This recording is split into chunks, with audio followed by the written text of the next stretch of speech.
agenda so that we proceed with the business of the day.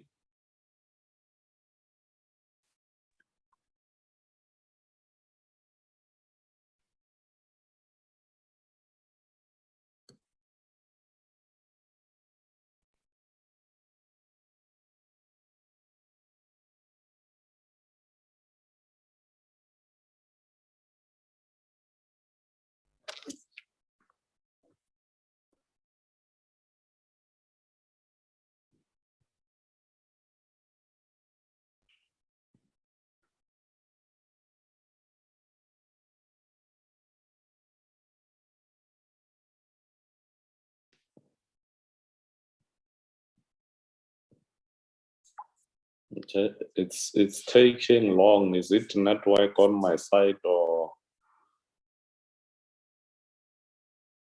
Chairperson, on my screen, it also showed, I think it's on Brian's side, probably. Yeah, it's very slow.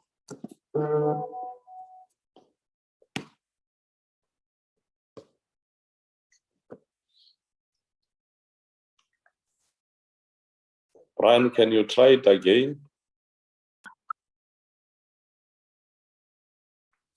My apologies, Mr. Mutle. My gadget froze there for a while. I'm trying to reload now. All right. Is it visible? Yeah, there we go. Yeah, no, it's visible now. There we go, colleagues. Today's portfolio committee will be dealing with basically the 3 items in the main, which will receive a briefing on ICT system requirements and upgrades from DOD, as well as their plan to address the shortcomings. We'll also receive a briefing by DOD on planned expenditure on the ring-fenced funding for technologies intended to assist on the borderline, and will then consider and adopt our annual report and deal with the business of the committee in terms of adoption of minutes. Without much ado, honorable members and colleagues, the meeting is officially open, and I welcome all of you into this portfolio committee meeting. As indicated, I am just holding the fort for the chair as we move to item 2 on apologies. The chairperson is traveling. He will be joining the meeting as soon as he lands in Cape Town. So I'm just holding the fort for him. He will continue with the meeting as soon as he joins. Brian, do you have any other apology to be recorded? Yes, I've got an apology from Mr. Bond, who is attending a by-election in Hermanus. We also have an apology from the minister, who will be joining the meeting later. Thank you. But Mr. Bond is in the meeting, I see. I managed to get a connection, yeah.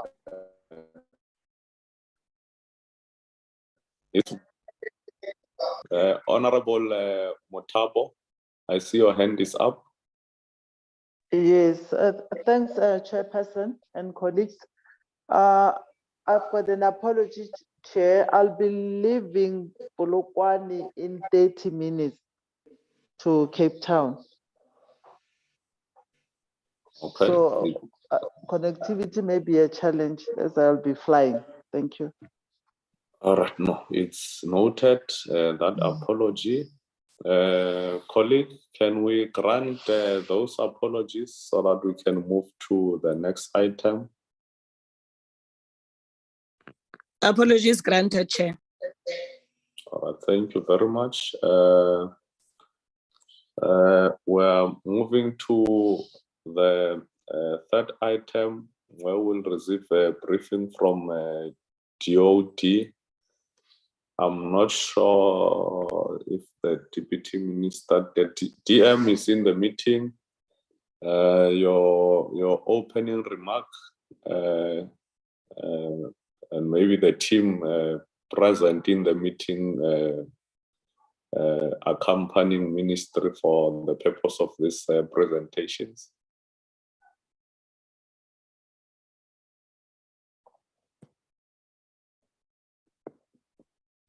Chair, good morning, and honorable members of the committee, good morning. Thank you for entertaining updates from the department as far as its work around border security management technologies, and of course the ICT systems of the department itself. Just before I comment on what is going to be shared, Chair, may I just join the list of apologies of colleagues who are either going to be joining late or are going to be recusing themselves from the meeting because of the need to travel to Cape Town. I'll be in the meeting, Chair, for an hour, and I would kindly request to be recused so that I can make my way to Cape Town for the afternoon sitting. The minister will join in as already indicated in her apology earlier on, later on, before the meeting adjourns. And the minister may be able to also make comments when she comes into the meeting about the presentations that are going to be shared with you. General Ramantswana, the Chief of Staff, is leading department officials to take the oversight committee through the presentations. Firstly, Chair, what we must just highlight to the oversight committee is that the Department of Defense has over time now been operating with ICT systems, which have required or demanded to be upgraded. This is it's one area of the department's work where we have not had the budgets to continuously, acquire and upgrade, ICTs to make the department's business operations to be efficient. There are a whole host of practices managerially within the department that are held hostage by the archaic ICTs that we are relying on. The department will be able to share what the plans are to addressing that challenge. And of course, it also, affects, the ongoing, hazard or risk we are working under of ransomware, as members of the oversight committee are aware of. Cyber security, it's a serious hazard in the world of today. And the ICT systems that we have need to be properly, interference proof and to guarantee continuous functioning of the department. The presentation on border technologies, members of the committee would remember that towards the end of last year, in one of our meetings, there was a discussion of capital projects for border security management. And there was unhappiness because it came to light that the budgets that were dedicated for projects to acquire the appropriate technologies for border security, the budgets were utilized, excuse me, during the COVID period for other purposes. Money had to be diverted from this program. Now the department has all the details about technologies for domain awareness, but also technologies for detection of movement and activities on our border. Over and above that, the department also will bring the oversight about other systems, equipment such as APC's armored personnel carrier vehicles that are on their program as part of the systems that we must procure to fortify our border management. Those are the details that are going to be shared with the oversight, and the General Manzwana, the Chief of Staff, standing in for the Secretary for Defense, Acting Secretary for Defense, will assist the presentations. Thank you very much, Chair and honorable members. All right, no, thank you very much, DM. General Ramantswane, you may introduce as well your team and proceed with the presentation.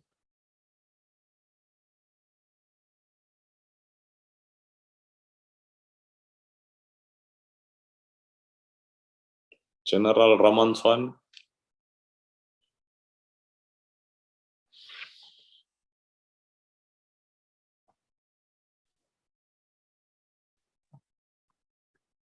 Chief of Staff, are you there? I think he's in the meeting. His mic is unmuted, but there's nothing, no voice coming forth.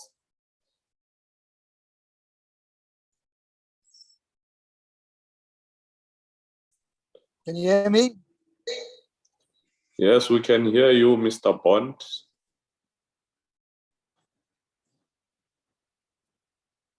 We have invited the Chief of Staff, General Ramantswane, to ascend to the stage, but he's seemingly experiencing some challenges.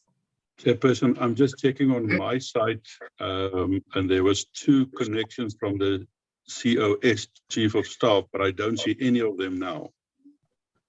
Chairperson, can you hear me? Yes, we can hear you now. There he is now. Yeah, a very good morning to you, General Ramantswane. Morning, Chairperson. Apologies for the hiccup. We don't know what is wrong, but we've got an IT person who pressed some buttons, so we are good to go, Chairperson. Let me first of all acknowledge the presence of maybe the General Ramantswane.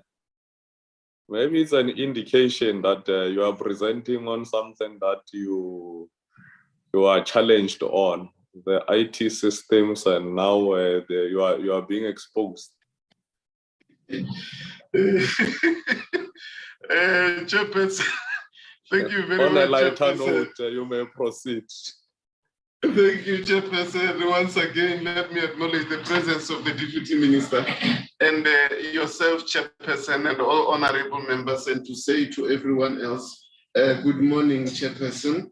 The DM has already given an introduction, really. That is the essence of the presentations we are going to be giving, and therefore I don't intend to waste any more time. I am joined by 2 generals. It's Major General Kundu who will be presenting on the fourth topic on the agenda, and I'm joined by General Antoni, who is going to be presenting the third item on the agenda, which is where we are right now. And without any further ado, Chairperson, let me allow General Antoni to start with the presentation on serial number 3, which is the ICT Systems requirements.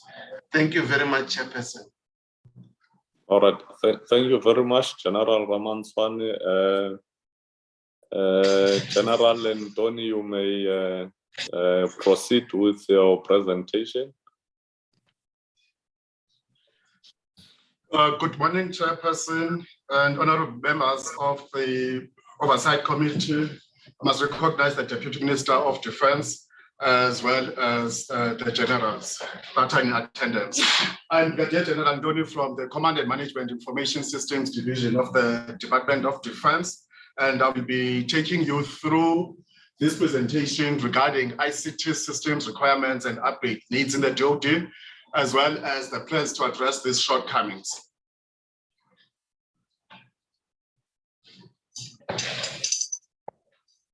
The scope of this presentation is those two items, ICT systems requirements and update needs, as well as the plans to address the shortcomings. Thereafter, we can have a discussion on the matter. I must just start off before going through this list that paints a picture of the state of the DoD's ICT, to just make a few remarks regarding the overall state of affairs. Chairperson, just from my side, my apologies. Sorry, General, for interrupting. Sorry, General Antoni, Honorable Murray, you did not raise your hand. My apologies, sir. I have just seen the presentations that we have received. The last one, 10:15 from Brian, and this one is not exactly the same. So I'm not sure whether there's another one that's coming because it differs from this one. I see there's just now 10:20 came another one from Brian. Let me just open that. No, that's not that, because this is different from this one. So I mean, can we just get the same one for us than what the general is presenting? Maybe Brian, what's happening? Maybe Brian can just clarify before whether Brian has received presentation very late, or what is the challenge? Chairperson, indeed, there was an initial presentation that was sent, which was sent to members. And just a few minutes before the meeting, we received an amended presentations again, which I have also just sent as the meeting was starting. So indeed, there are two presentations. One was sent previously, and then there is one that was sent just a few minutes before the meeting. All right, no, it's Chairperson, that is still different. That one is still different from the one that we are seeing now, because just that point 1, the current status, that's quite different from the one that we have got, that we have just received, and the one that we have received says it presented by my Brigadier General Sello, and this is a different general that is presenting now. So that's the ones that I've got. I just want to also verify what you are referring to, Honorable Murray.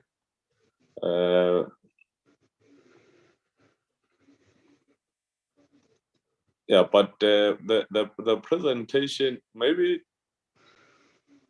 because it says Brigadier General, I'm not sure. That one I think can be addressed by General Ramanswane, but I think the presenter can be able to highlight the effected changes to be noted insofar as the initial presentation is concerned and the updated version of the presentation. I don't think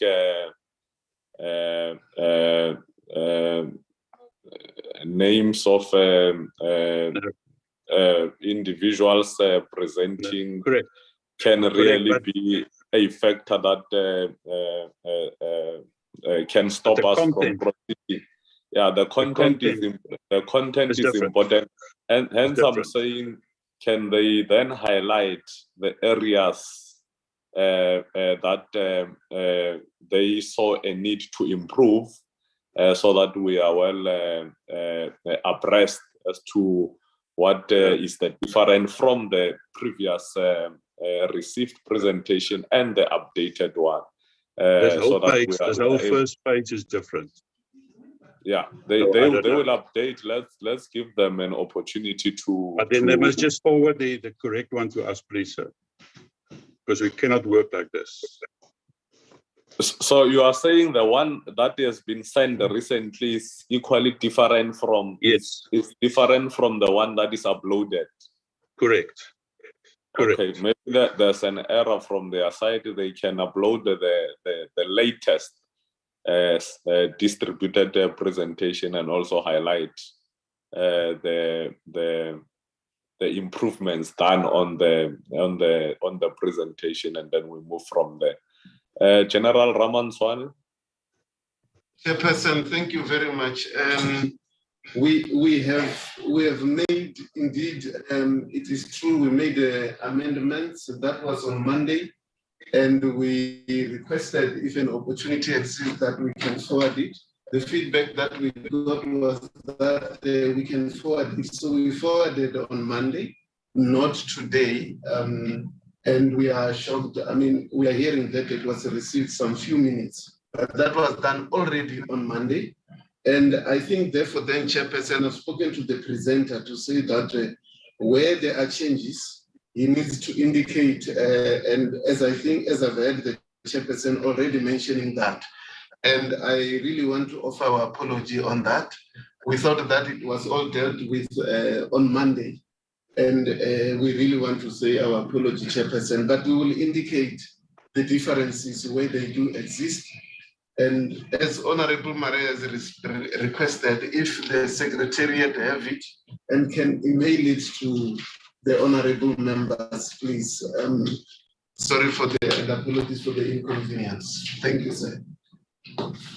Yeah, Brigadier General Ntoni, the concern as well from Honorable Murray is that the loaded presentation is different from the one distributed. Are you aware of another updated version that has been distributed? Or the one you have uploaded is the last version that you have made improvements on, and is the one that you are going to proceed with? Chairperson, we are seated here together. So the version was only changed once. There was no other change. And it is true, General Silo is off sick, and then we brought General Doni to do the presentation of this. So the best is if Chairperson, like you indicated, the Secretariat could forward to them, and in the course of the presentation, we will then indicate where was the changes made, and General Doni will do that, Chairperson. Our apologies. All right, no, it's noted. I just want to, let me go back to Honorable Murray. You say that the presentation loaded is different from the one received, but the one I've received seem to be the same. Looking at the page that is on the screen and this one, I'm not sure. Can you maybe direct us to where the difference seem to be? Where you have noticed? Chairperson, for instance, on the screen, that first one refers to reallocation of primary data. The one that I've got says optimization of ICT computing infrastructure. The one that I've got says nothing about fiber connectivity and lands. Says nothing about CETA procurement and primary secondary data centers. Yeah, no, noted. I see even at number 3 it talks about the technology refresh. This one talks about one of absolute DoD technologies. Exactly. General Ramanswani, that's these are the different.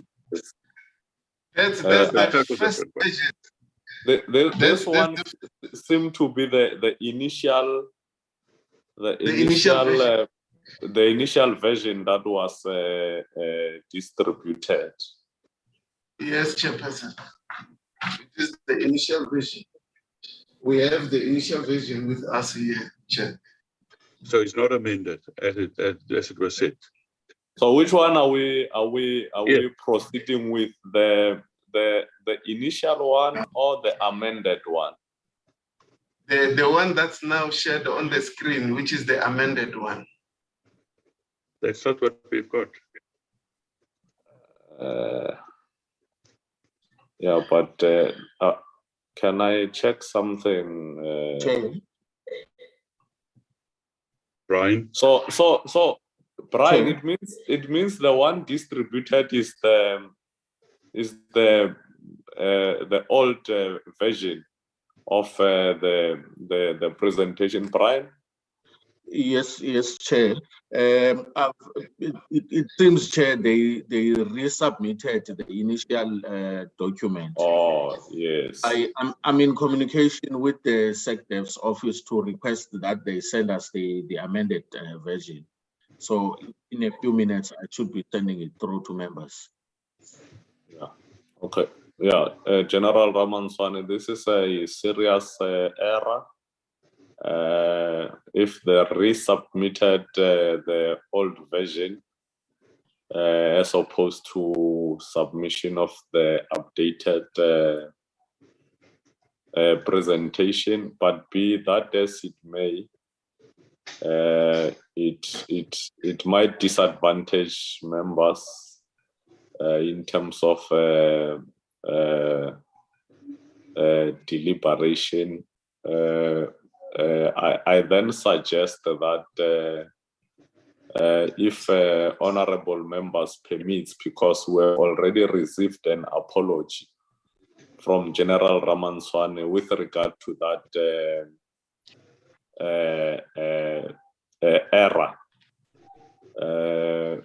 to permit the presenter to continue and highlight before he continues the areas of changes, because the whole slide seemingly that appears there seem to have changed from the initial presentation received.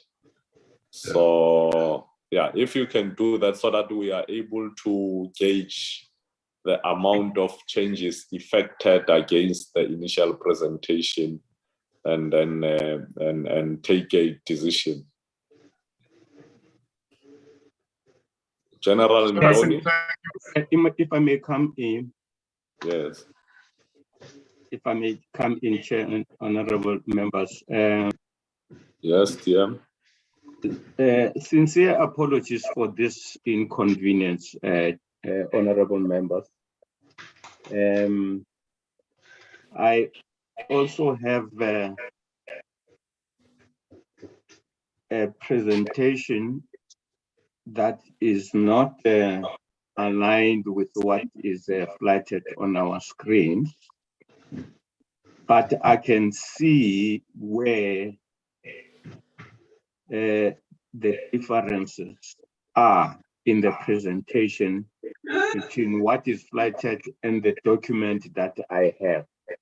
I'm just unable to establish whether the one that I have is the latest version or is the first draft presentation. What I was going to propose in the interest of preserving the Oversight Committee's time, that the presenter should just give an overview of the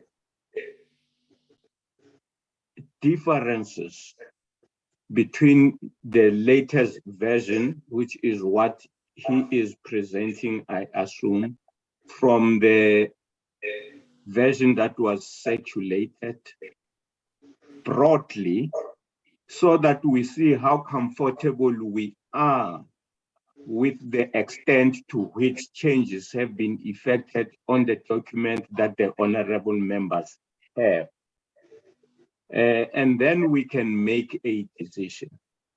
Chair, it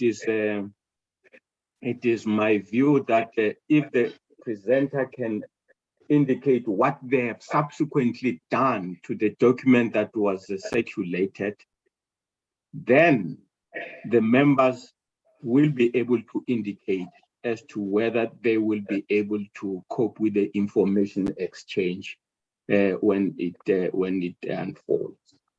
And then we can take it from there. All right, no, it's noted, DM. I think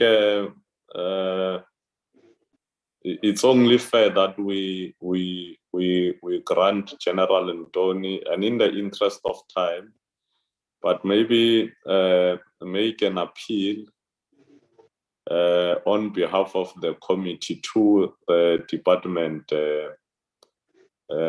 to ensure that they become effectiveness if there are upgrades or changes on any presentation, because in terms of the law, we are supposed to receive this presentation prior, and changes cannot be an overhaul of the whole presentation.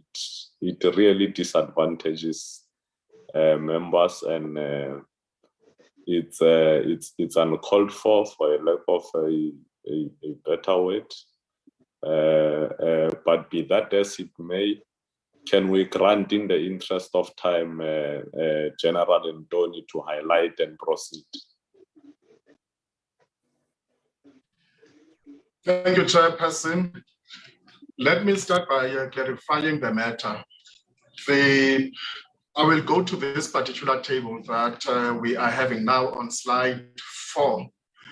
The relocation of the primary data center. In the previous presentation, that would have been rendered, but unfortunately the number was booked off. It appears on that older presentation as line number 2, which talks of the relocation of the secondary data center from the current safe HQ. So we had to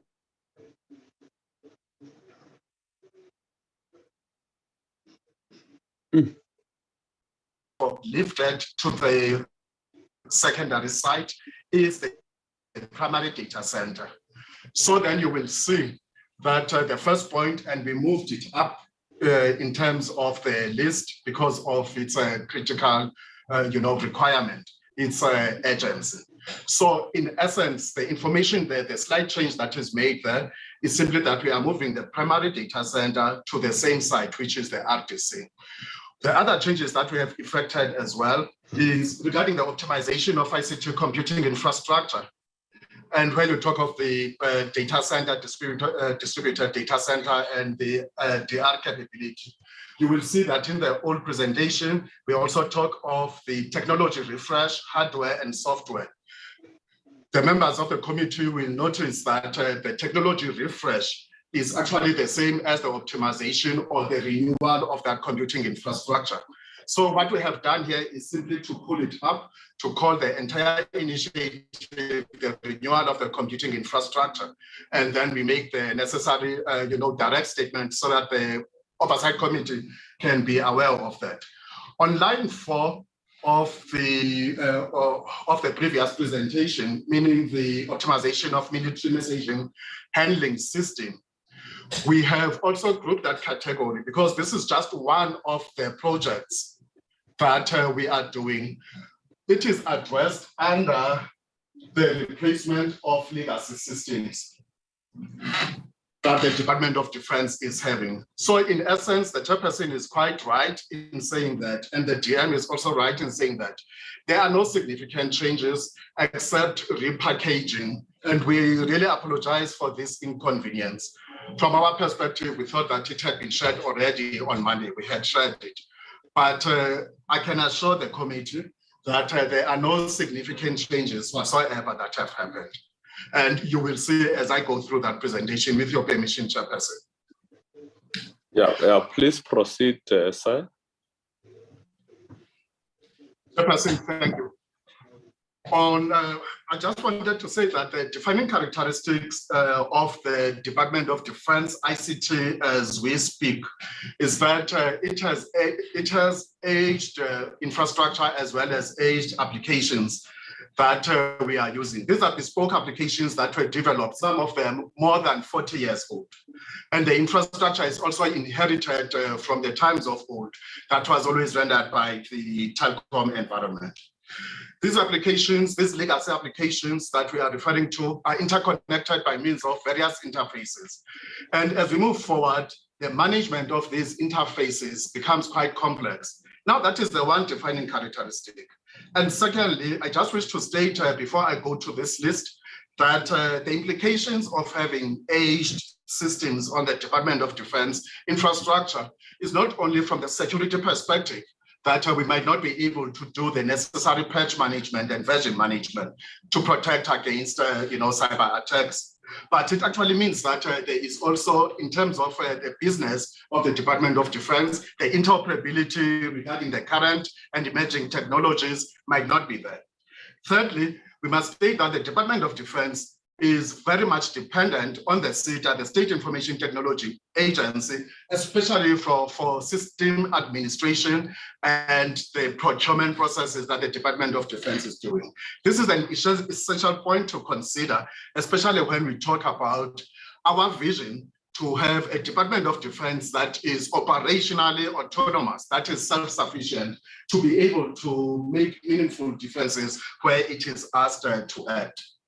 Lastly, I also want to state that these kinds of challenges that we are raising do not necessarily translate to the fact that the Department of Defense is not doing the necessary interventions. There's quite a number of successes that we have scored.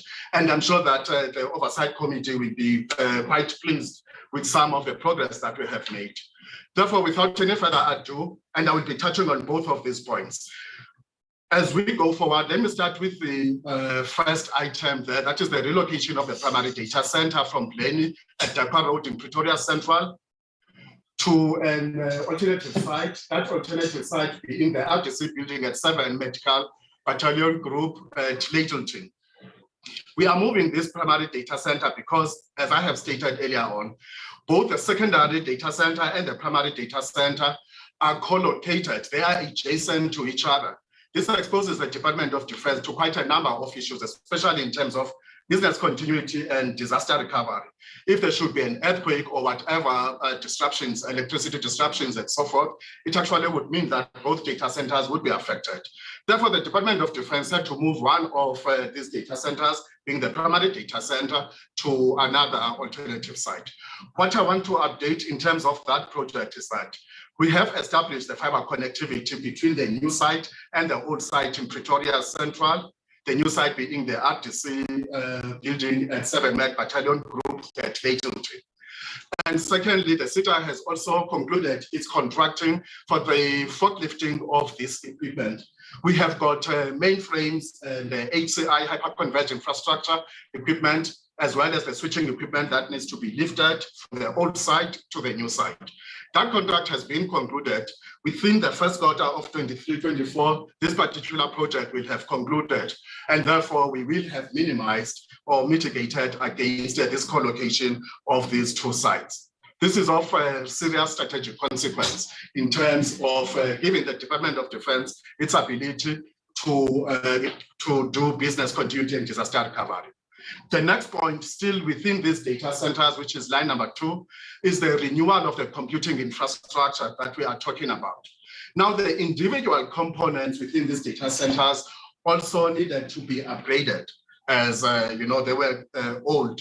And we are also reliant on the SITA in terms of the procurement processes regarding that.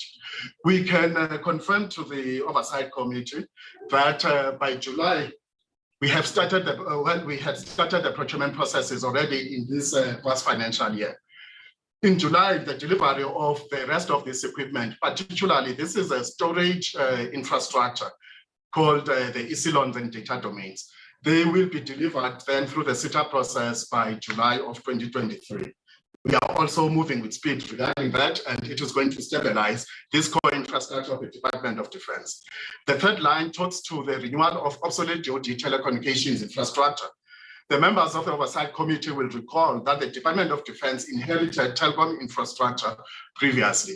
And this is the kind of infrastructure with time that ages. So this is a life cycle upgrade that is quite essential.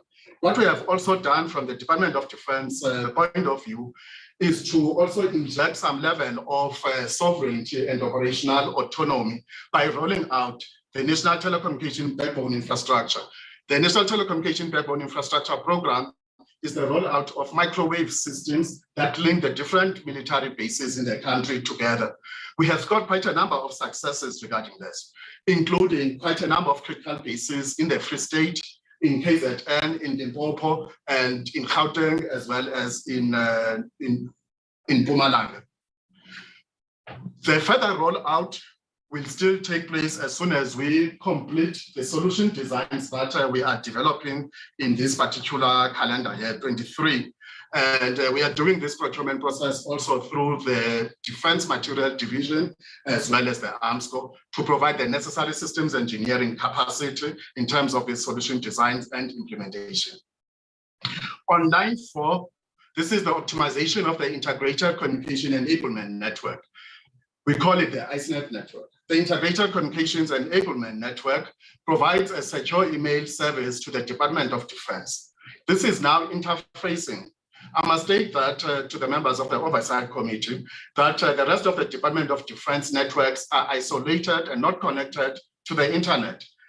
To be able to communicate to external stakeholders outside the Department of Defense, there is a need, therefore, to have this kind of strategic capability, such as ICNET.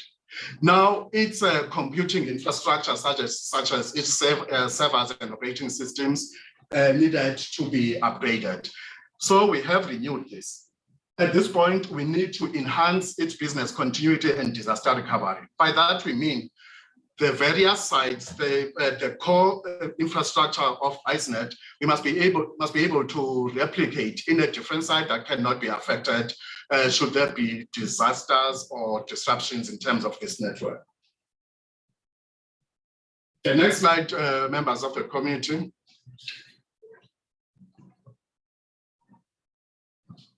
Can you go to the next slide?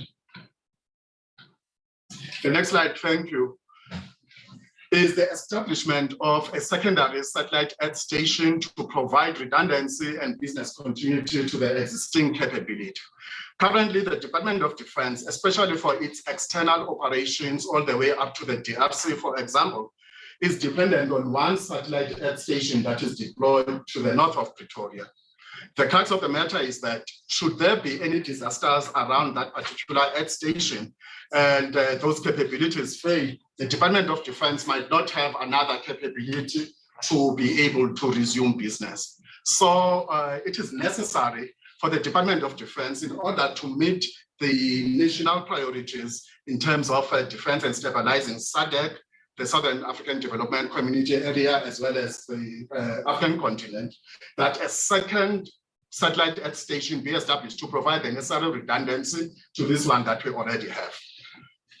The next point is the procurement of the server and desktop management tools and mainframe emulator for the mainframe. This is now tools that we are using to manage remotely the server and desktops environment within the Department of Defense infrastructure. The current capability does not have software assurance. By software assurance, we are referring to the fact that it does not have the necessary patches and updates and version updates. So it's quite crucial that if we are going to be able to effectively manage this infrastructure remotely, we must be able, therefore, to renew that particular platforms. We have successfully completed an RFI process, request for information process, with the SITA. And the next step that we will be doing now is to conduct a proof of concept jointly with the SITA to test that whatever products that are part of this list from the RFI will be able to meet the requirements of the Department of Defense. The next point, members of the committee, is the upgrade of the DISIN. The DISIN is the Defense Information Systems Network. We are referring, therefore, to the access layer routers that enable the various military bases distributed across the country the ability to access the rest of the core network of the Department of Defense securely. And these access layer routers, and we can combine this with the discussion that we just had about the satellite networks. These must be upgraded and renewed. The next point is the replacement of the uninterrupted power supply, and also considering solar panel systems that can be done in line with the strategies on renewable energy. We are currently experiencing quite a number of challenges regarding power disruptions. And if you can please go back to that slide. And that we will be conducting a proof of concept regarding the UPSs and thereafter compile a report as to how that architecture in terms of the standby power solutions to the Department of Defense, network rooms and PABX rooms and server rooms can be provided. This is quite essential because this UPS infrastructure, the uninterrupted power supply infrastructure, protects the rest of the server infrastructure and the communications from power surges that would take place. The next point is the DigiNet circuits that must be phased out. DigiNets are a telecom technology that the telecom has been using for over the past 40 years. The long and short of it is that telecom has now discontinued the maintenance of this capability from their point of view. DigiNet circuits used to provide point-to-point connectivity between endpoints. Telecom has migrated to the technology called Metro Ethernet, which is actually a ring and spoke type of architecture that is very much similar to what we term the cloud. So the Department of Defense has been successful in migrating quite a number of its military bases to Metro Ethernet. We must recall that we also talked about the microwave infrastructure that we were rolling out that we have got successes on. So we are blending our approach in terms of still relying on telecom regarding some of the cloud infrastructure that it has got, as well as in the meantime, building the necessary infrastructure to ensure the self-reliance of the Department of Defense and the necessary responsivity in a time of crisis. Linked to this is line number 10 that talks to the upgrade of the PABXs. Across the country, in different military bases of the Department of Defense, we have deployed voice systems, which is the PABXs, systems that enable voice communication between the various military bases. These PABXs need to be upgraded. I can reassure the committee that the baseline that we are upgrading now is actually far reduced from what we had previously. We are upgrading this time around only 64 of these PABXs, precisely because we are now migrating towards session initiation protocol, SIP, that is in line, that would enable voice over IP type of communications. So this process is going to ensure connectivity within the DoD through a number of nodes that would be only 10 nodes instead of the current decentralized architecture. The next point is the modernization of legacy software. I have given examples there, such as the financial management system, the PERSOL that deals with HR aspects, health informatics, and the logistics information management system.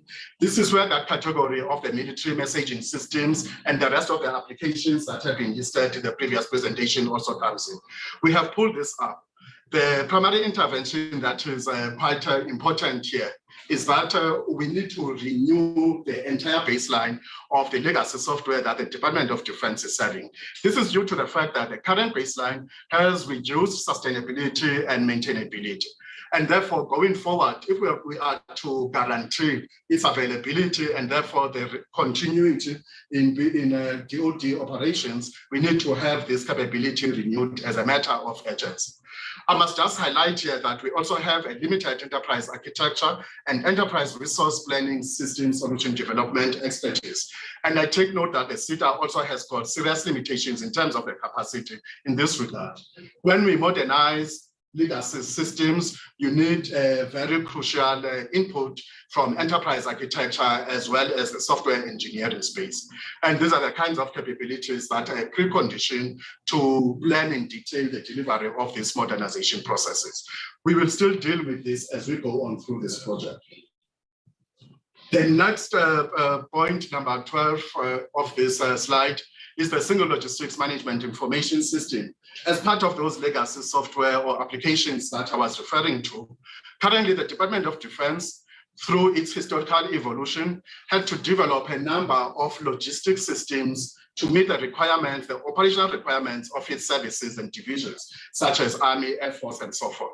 What is crucial going forward is that these various logistical systems, such as OSIS, LIMS, and CALMIS, must now be integrated. There must be one single logistics system for the Department of Defense to enhance interoperability and, of course, to reduce the maintenance costs going forward.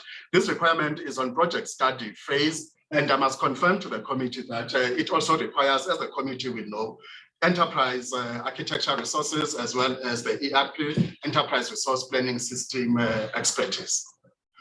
One of the applications that is quite critical to the Department of Defense is line number 13, the electronic verification of assets in the department.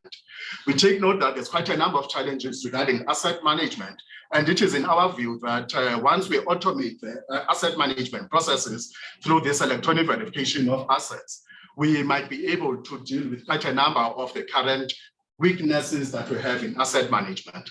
And therefore we have registered this project, and we're doing this together with the logistic division of the Department of Defense. And it will still require, as part of the legacy modernization process, it will require enterprise architecture skills as well as enterprise resource planning system expertise. To manage these applications, the Department of Defense will require application performance management systems in order to enhance and to do the necessary incident and problem management regarding this. Currently, we don't have any automated solution to manage the performance of the various applications. And therefore, it's quite crucial that we must deploy this kind of capability to optimize the performance of deployed solutions in the Department of Defense. One other critical factor is the legacy applications that are using COBOL 4. COBOL 4 is an obsolete programming language that was used within the IBM environment for its mainframes. The latest programming language now is COBOL 6, and the Department of Defense will be involved, therefore, out of necessity to migrate to COBOL 6. And of course, there are interventions in terms of investments that need to be done in that regard. Within the end user space, members of the Oversight Committee, the Microsoft Office suite and operating systems also need to be continually upgraded. To the Department of Defense, these kinds of upgrades are quite crucial in the sense that if the operating systems are also not supportable, it then exposes to the Department of Defense to quite a number of vulnerabilities and possible malware attacks. So it's quite crucial that the Department of Defense must keep its end user platforms updated in terms of the operating systems and the office suites that it will be using. On line 17, we talk of the realization of a decentralized secure gateway service to the Department of Defense, as well as the SITA secure port optimization. We normally deploy what we call demilitarized zones and gateways to ensure secure connectivity between different networks. We have already alluded to the fact that the Department of Defense network is currently airwalled and not connected to the internet.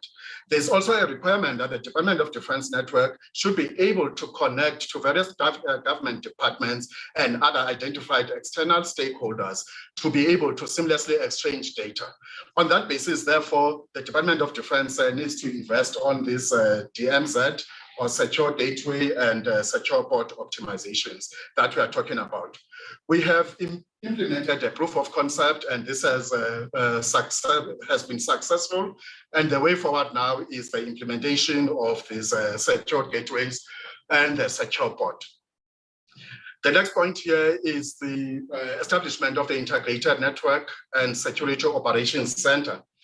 In order to reduce the attack surface from the cyber security point of view, the Department of Defense requires to have visibility to the entirety of its infrastructure and its systems.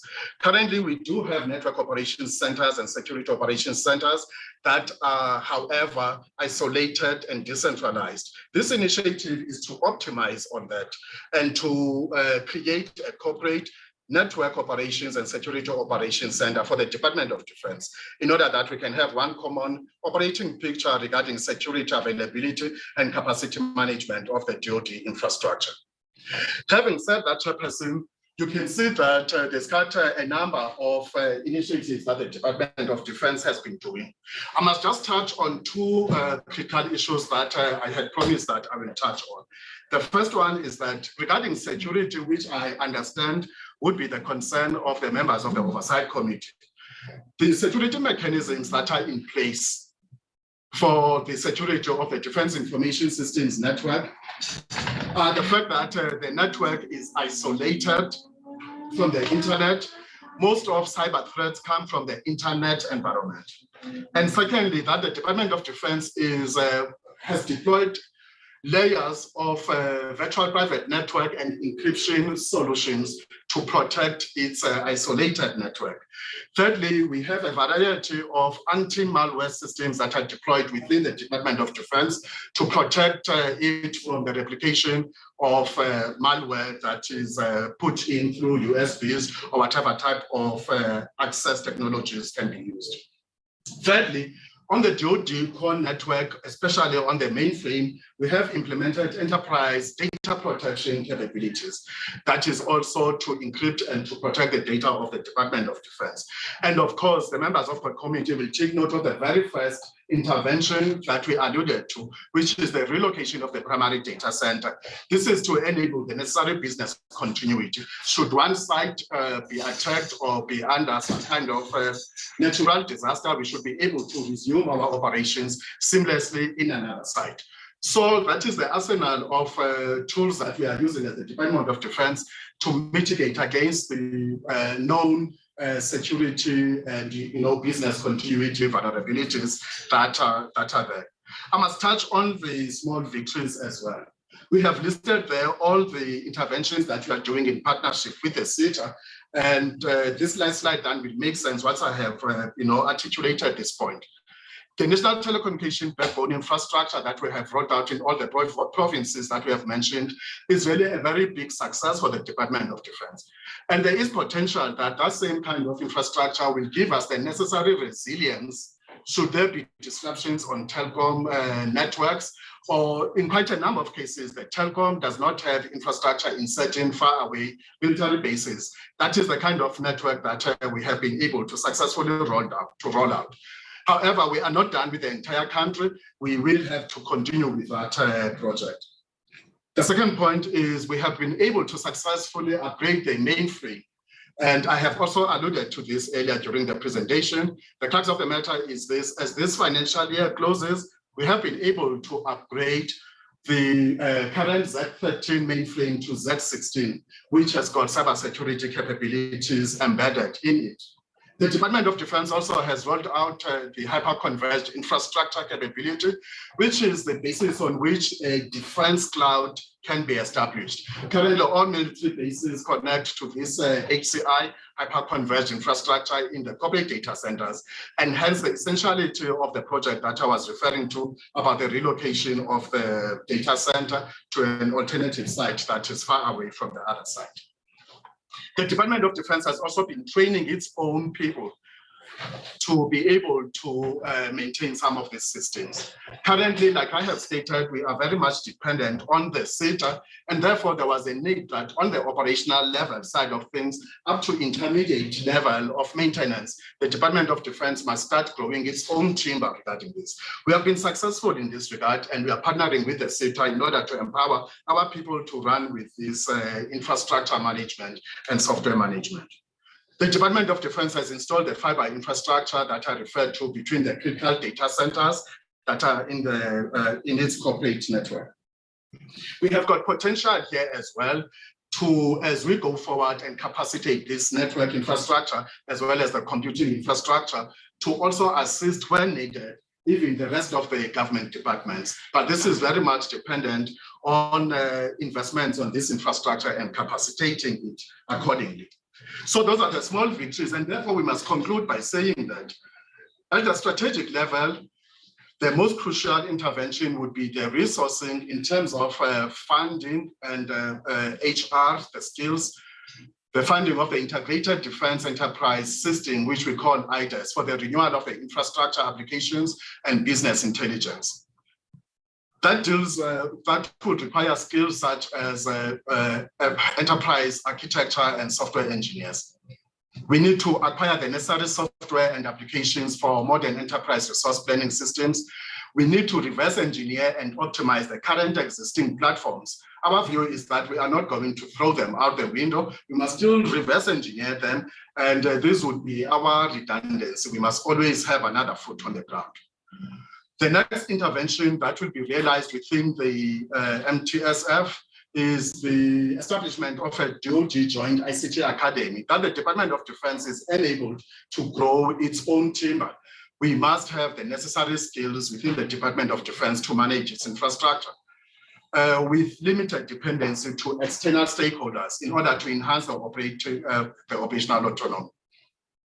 Of course, part of this modernization must be to implement a free and open source software program. There's quite a number of free and open source softwares that are readily available that with the assistance of the necessary software engineering capabilities and enterprise architecture capabilities, we would be able to roll out in the Department of Defense. This would greatly reduce the costs and therefore allow the Department of Defense to further invest in the capacity and the reliability of its infrastructure and systems. And lastly, it's quite crucial that the supply chain dispensation that we are currently working on, especially through the SITA, is quite, having quite a number of challenges. The long and short of it is that the Department of Defense, without too much reliance on the SITA, should be able to have its own dispensation, that we are not, caught off guard when some of these capabilities must be rolled out with urgency. Chairperson, I just need to highlight here that, yes, we have been working very well with the SITA, but the SITA has been losing capacity. And therefore, these kinds of DoD-owned supply chain dispensation interventions become quite critical. With those few words, thank you very much, Chairperson. We will now go to the discussions with your permission.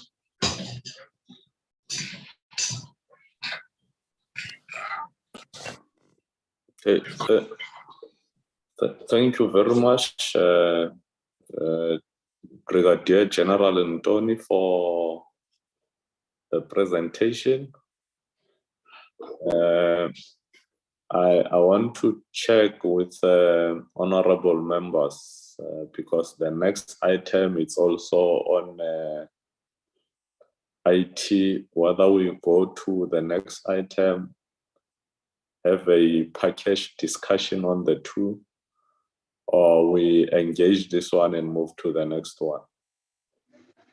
Chairperson, my personal view, if I may, is that we need to deal with this separately, because the next one is really technology in terms of operational area, in terms of defense, where this is more, it's different. It's obviously running off different systems, procurement systems, etc. Where I don't see this as touching on technology as a force multiplier. And I think the next one. No. It's noted, Honorable Mare. We can engage this one and move to the next one when we are done with deliberation with this presentation. I will now invite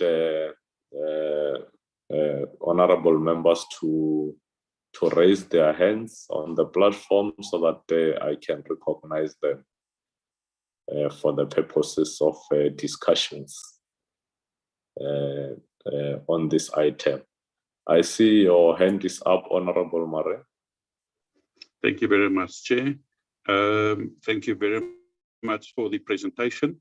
It's just a pity that we haven't had this specific presentation prior, so that we can properly prepare ourselves. However, it seems like certainly a more comprehensive one than the previous one, and compliments to the presenter who was talked on the subject very well. So it seems like the presenter is very well, he knows the subject very well, and he has talked about this very well. So that makes a great impression on me. That at least it seems like someone knows what he's talking about. If I take this presentation, and I know that I've looked at the previous ones as well, my first question is just to determine how all of this and how CMIS is working and determining and establishing. So I want to know, with regards to CMIS and this whole process, who determines all these ICT needs? Obviously, there's a specific budget, which is a DoD budget. There's also a role of administration in terms of DoD, and then there's a operational integration system in SANDF. And we sometimes know that these are different, and we have picked up complaints from some of the OCs, even on the borders where we have visited. And then there's obviously an integration of a human resource system. And we know that there is DPSA in terms of civilians, and then there's the SANDF or the Defense Act employees that must somehow be integrated. And then we have got all the procurements, the accounting, National Treasury requirements, PFMA requirements by Auditor General of South Africa. So if they can just explain to me how they are operating within that framework. Sometimes you need full integration, and sometimes you need that independence of the Defence Force, which is unique. So that's the first point. The second one, in terms of the presentation, which in my opinion, I just want to state up front, I think ICT is crucial. Technology is crucial. If we do not change and adapt and keep up with technology, we are falling behind, and our adversaries and other people that we work with, they work with the best technology in the world. So we have to invest in that, and I'm fully in support of that. However, we need to know how much of this presentation has been fully funded so far, is in the budget of this year and the following years over the medium term, and how much do they still need to negotiate budgets for, so that we just know exactly where we stand, and then in terms of timelines as well. Because all of these things, the renewals, the upgrades, the IceNet, all of those are critically important, but to what extent are they being provided for in the current budgets? And to what extent do we need to still negotiate for that? And what are those amounts? So I will just stop with this, Chairperson. But I think eventually, maybe in the future, we can further integrate, because I would like to study this presentation, and from there will be a lot of questions coming. But for now, that's all. Thank you.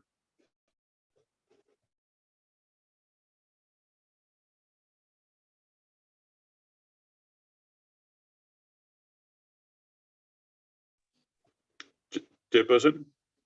Yes, I can hear you, Honorable Marek. No, I'm finished. I'm finished. Thank you, Chair. Okay. And any other hand?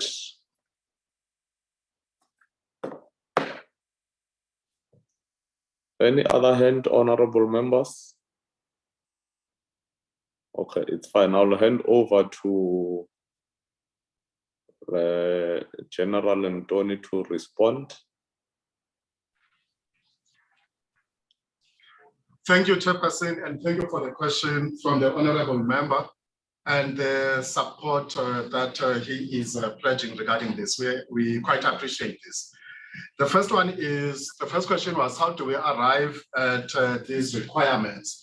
I must confirm that the Department of Defense has a Government Information Technology Officer that sits as part of the Government GTOC Council that facilitates the necessary interoperation between the various ICTs of the various departments within government. That is the first aspect. So we get all the government initiatives from that, and we also align them with the administration. It's quite crucial what the Honorable Marais raised, the administration and the operations. How do we reconcile them? These are reconciled, Honorable Chairperson, through the Plenary Defense Staff Council, as well as the Military Council and the rest of the Secretariat Council. We also have what we call the ICT, the CMIS, Command Management and Information Systems Council, that sits on a monthly basis with the various services and divisions. From these governance forums, the ICT and the execution of ICT over the life cycle is therefore managed with a very vibrant participation of both the administrative side as well as the operational side of the Department of Defense. It's also true that there must be interoperation between the DoD HR systems and those of government. Currently, the Department of Defense is not using PERSAL that the rest of government is using. We are currently using the PERSAL. There's quite a difference between these two systems, and therefore the need, and I'm happy that the honorable committee members have seen the need to integrate between government departments through that initiative that we talked about of the demilitarized zone, as well as the secure gateways, that there must be interoperation between the various government departments. This is the way then, as long as we have not modernized these legacy systems, we can still be able, therefore, to update the necessary information, frame it and structure it through a DMZ that the rest of the departments, such as DPSA, must be able to access it. The same applies to the National Treasury. The National Treasury, we are able to access the database of the National Treasury. We do not directly connect our systems precisely because of the air wall principle that we want as much as possible to minimize the probability of cyber attacks on our infrastructure. So then we are operating that air wall policy. We take the information and transfer it thereafter after we have cleaned it up. So through those kinds of initiatives, especially the modernization of the existing legacy systems, I think that there will be a way forward. I'm quite encouraged that the members of the committee do acknowledge the necessity to invest in ICT. I will now shift to this question of the investment of in ICT as to how then is this going to be funded. It's quite true that quite a number of the initiatives that we were referring to are funded within the current budget of the Department of Defense. I will highlight then for the purposes of the Oversight Committee, the first crucial one that is currently not funded is the IDES initiative. The IDES is the entire modernization of the legacy systems of the Department of Defense, starting from its infrastructure to its applications and business intelligence. That is one of the first point in the concluded slides. We have been able to stabilize the hosting platforms, the computing platforms that are deployed. And now we are intervening in terms of enhancing the business continuity regarding this. The Department of Defense will need over the MTF 900 million to continue with the necessary acquisition of the skilled resources, as well as to develop the necessary specifications and the reverse engineering and engineering of these capabilities going forward, as well as to procure the necessary software for the enterprise resource planning systems that would replace these old systems in the Department of Defense. The members of the committee will recall we also talked about the NTBI, that the Department of Defense from its limited budget has been able to move really with speed, I must say, in terms of rolling out the microwave networks that would give higher capacity to all the transactions that the Department of Defense need to do, as well as the security management thereof. For that program to be able to move forward over the MTF, we will still need a further injection of 700 million. We have currently established these network links through the microwave rollout. We have established 79 of those. There is still approximately 200 more links that need to be done to cover the entire country. That then we can be able to say that indeed the network of the Department of Defense is cyber resilient as it is required by government and parliament. There are further investments that must be done regarding the ICT Academy, and at this point we are still calculating now the various configurations of how much that is going to cost going forward. Our view is to optimize the current existing capabilities that are distributed across the services and divisions, and through that federal system then be able to pull it up to establish this kind of capability. The figures thereof are still being calculated and we'll be able to put it down. To summarize, Chairperson, then, the 900 million for the IDES program, as well as the 700 million for the continued National Telecommunication Backbone Infrastructure Project. I submit. Thank you, Chairperson. No, thank you very much, General Ntoni. We must, on behalf of the committee, appreciate the extensiveness and openness of information that you have shared with the committee insofar as your presentation is concerned. We really appreciate that, so that we have an understanding of developments insofar as this systems that you are confronted with challenges in terms of dealing, upgrading, and ensuring that you keep up systems running is concerned.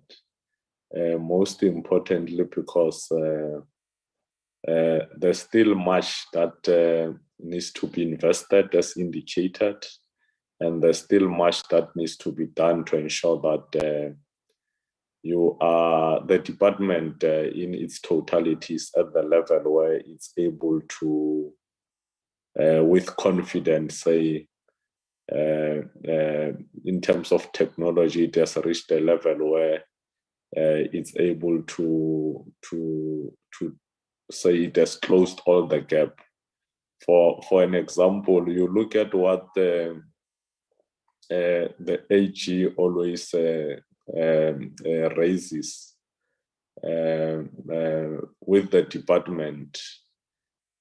Some of those things can be easily addressed if you put technological systems in place, as opposed to running things in the manner that are being run currently. For an example, if you look at your log division, the systems that are there are not adequate to deal with some of, or to respond positively to some of the issues that are raised by AG. Therefore, I think if energies and resources are invested to address challenges in those areas, we will have a better outcome and efficient and effective department going forward. So with that said, I think I will now invite, in the absence of hands, you have a follow-up. Sorry, I did not notice your hand. Yeah. No, thank you very much. Thank you very much for the answer, which is quite positive and optimistic. And thank you, Chair, for your comments as well. It seems like we are in a much better position in terms of funding of all these processes than expected initially, which is absolutely fantastic. My request is that because ICT and all this upgrades of technology is so crucial going forward, I would request that we be updated on a quarterly basis, especially as we are relocating, and all those things that will happen of the systems. With your indulgence and the support of the committee, I would request that they just keep us on their quarterly reports, that this be part of this, and all these items that have been mentioned now on the presentation, that they tell us how they are progressing every quarter. Thank you very much. That'll be much appreciated. Yeah, no, thanks, Honorable Murray. I don't think that will be much of a problem, because it's our program. When we adopt programs, we must just ensure that if quarterly we want to engage with them on these matters, we bring them on the agenda for them to prepare and be able to update us accordingly as and when we deem it necessary for them to come. General Ramanswana, I don't think that might be a problem. What's your comment? Chairperson, it's in order, and we welcome that. That is what we would like to do, to keep the PCD informed at all times on defense matters such as the ICT environment. It's in order, Chairperson. Thank you. No, thank you very much. I think we are in agreement, Honorable Murray. It is incumbent upon us as and when we adopt quarterly programs, to ensure that we factor it in so that we don't lose track of those developments. Thank you very much. Thank you. I was inviting the Honorable Deputy Minister to make a closing remark on the item.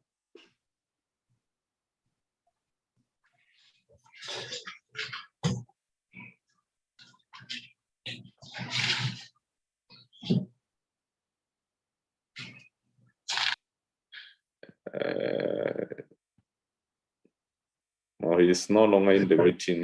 He actually requested earlier that he will withdraw. I'm not sure if I've not seen the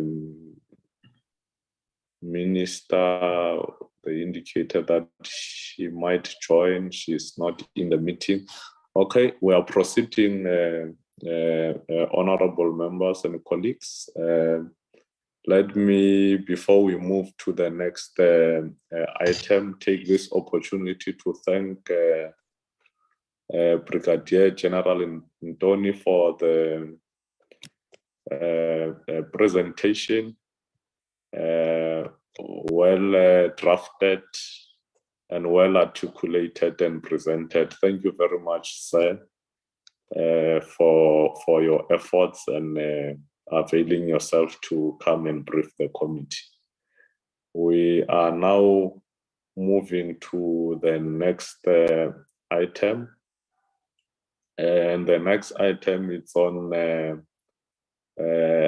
border technologies. I'm not sure, General Ramanswana, you will then indicate who will take us through the presentation. Chairperson, thank you very much. We have got General Tundu to do the presentation. And as I said earlier, that I think I will rest on the introductory remarks that were made by the Deputy Minister of Defense. We will right now just load the presentation and continue. General Tundu will start directly with the presentation with your permission. Thank you, Chairperson. Yeah, no, thank you very much. Permission is granted. General Tundu, you may proceed. Honorable Chairperson of the Portfolio Committee on Defense, I recognize the Minister. I recognize my own Chief of Staff and members of the committee entirely. Honorable Chairperson, we have been allocated an earmarked budget by the National Treasury. And earmarked then means there are some implications and obligations imposed on the Department of Defense and the National Defense Force. we have a global view of the allocations.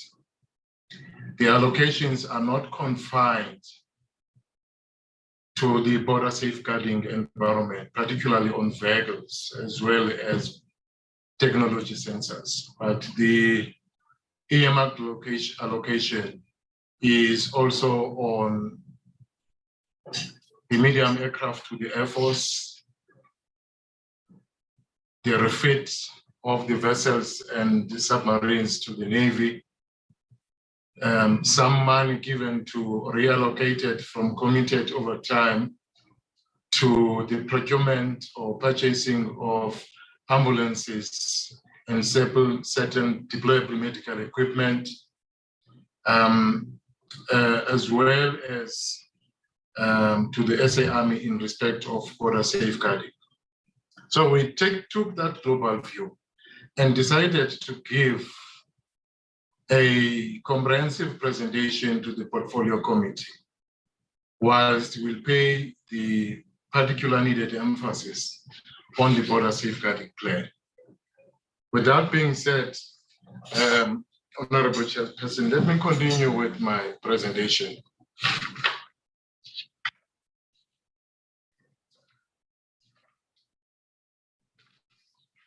Honorable Chairperson, the National Defence Force and the Department of Defence functions within the confines of some strategic authority that is designated by the Constitution in respect of South Africa. And that particular individual is the Minister of Defence. So the Minister of Defence, over and above the defence policy, which is the Defence Review 2015, the military strategy, and other higher order documents, has directed the department through what we call the ministerial directive. And that is the strategic direction given to the department by the minister. It has got 5 objectives, and those objectives then became the focus areas of the National Defence Force and the DoD in particular. These are safeguarding of the nation. Now, safeguarding of the nation includes, in the earlier, border safeguarding, which is also mission 2 in respect of our force employment strategy. Securing regional development through our involvement in peace and security capability is our second objective given by the minister. Ensuring hard power so that we have got the major combat capabilities that can be able to withstand a total onslaught against the Republic of South Africa in whatever manner, be it coming from internal or external. The next becomes the protection of South Africa's intangible sovereignty. That is in the national cyber resilience environment or digital defense, digital protection. The presentation by General Ndoli must then be located within that space, an effort to ensure some operational, strategic or operational digital sovereignty of the Republic of South Africa. And lastly, nation building that will ensure that we participate. We participate.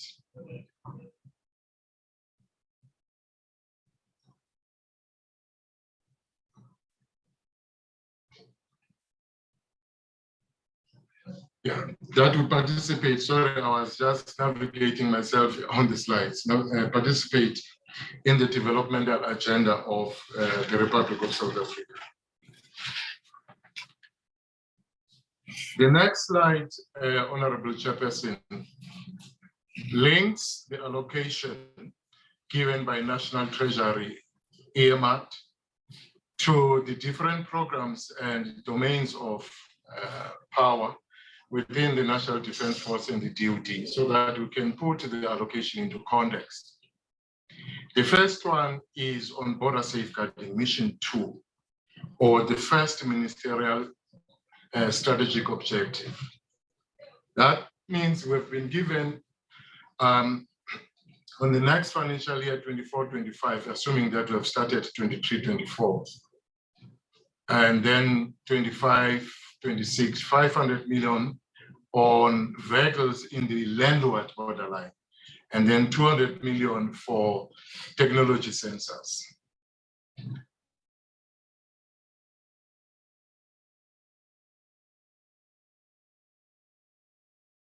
Have been given is money that originally lied within the commuted over time of the South African Mental Health Service, then reallocated by National Treasury to procure ambulances, as well as deployable medical equipment, 60, 62, and 65 million respectively. Once off allocation is R1 billion to the Air Force, so that we can either procure or maintain, but ensure the availability of our medium aircraft capability in the form of the C-130 fleet that we have.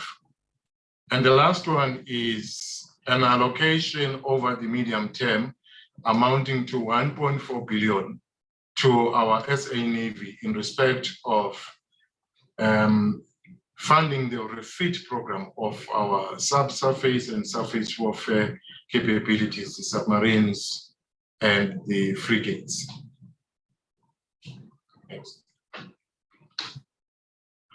Honorable Chairperson, I have already said, true to its character, the military, any military functioning in a democracy will always be under some kind of civil control and even parliamentary oversight, like the South African National Defence Force. In this case, Honorable Chair, the ministerial directive has then categorized a trajectory for our direction. He said, given the dire straits in which we find the South African National Defence Force in, we need, as a first phase, to stabilize, as the stabilization phase. But whilst we stabilize, we then need to reconfigure the National Defence Force and the department in accordance with a future defense concept, which will articulate a defense force of the future that can meet the security challenges of the future. The ministerial guidance also then says the stabilization phase we foresee that this is not just the phases or direction that we're going to ignore, but the current funding that we have will have to be rooted towards achieving these objectives, 80% of which will be to stabilize the National Defence Force and the DoD, reconfigure what we are, reconfigure 10%, another 10% on building a future defense force. Now, the allocation that we've been given, Honorable Chair, next, is actually in the stabilization phase, but we still must reconfigure. Over this current MTF period, the total sum of the funding that we have, that earmarked funding that has been given by the National Treasury is 3.3 billion. And it deals about safeguarding the nation, the first ministerial objectives, against the domains of warfare or services or programs as indicated in the slide, current slide, and the previous slide. Honorable Chairperson, we begin with the border safeguarding. The border safeguarding against which an amount of 500 million on vehicles and 200 million on sensors have been given. We have gone through an extensive military appreciation process. I must mention, Honorable Chair and the members of the committee, what the South African National Defence Force and the DoD has taken the liberty to do is to go on a military appreciation process and develop a full and a comprehensive border optimization plan. But what we're going to focus on is only what we can do with the funding that has been given, whilst we give an indication of further requirements should better funding be available. We have taken an approach. The approach is an extract of the integrated border safeguarding strategy in its draft format. That approach says the National Defence Force should look at the border safeguarding environment by establishing domain awareness. Now, domain awareness, it means we should be able to master the operational situation in the landward border, that's one domain. In the air border, that's another domain. In the maritime border and in the cyber environment. So domain awareness is not focused on the landward borders only, but is across all domains of warfare. We should establish this domain awareness. To establish the domain awareness, then you need certain systems, certain platforms, certain sensors, certain vehicles, and the whole infrastructure, which we'll then discuss. And against the domain awareness that has been established, we need to have sensors, equipment, and infrastructure to detect the movement that will be happening by negative forces across our borders, be it illicit economic activities, be it illegal crossing, anything untoward against the national security objectives of the country that will be happening. And by the virtue of the architecture that we have, the infrastructure that we have, we should be able to deter the people that are crossing from country X and country Y should know that if they cross the borders of South Africa, that will never go unnoticed and there are consequences, so to speak. But not only that, those capabilities should then be able to afford the National Defence Force to react swiftly. And that talks to the mobile nature of our SANDF integrated border safeguarding strategy, based on which this plan is crafted. Reaction then means we must apprehend. There will be several platforms to apprehend in accordance with what is allowed by the terrain, what is allowed by the dynamics of that particular border area. We may use air platforms like helicopters. We may use motorcycles. We may use horses. We may use vehicles, but we are funded for vehicles as well as sensors in this particular environment. All of this infrastructure, all of this architecture must be supported, right from the infrastructure that you need to accommodate the deployed forces along the border, to accommodate the pharmacies that we want to establish, to accommodate the limited military health installations that we want to bring there, as well as the necessary infrastructure to make sure that the sensors we have there are kept responsible.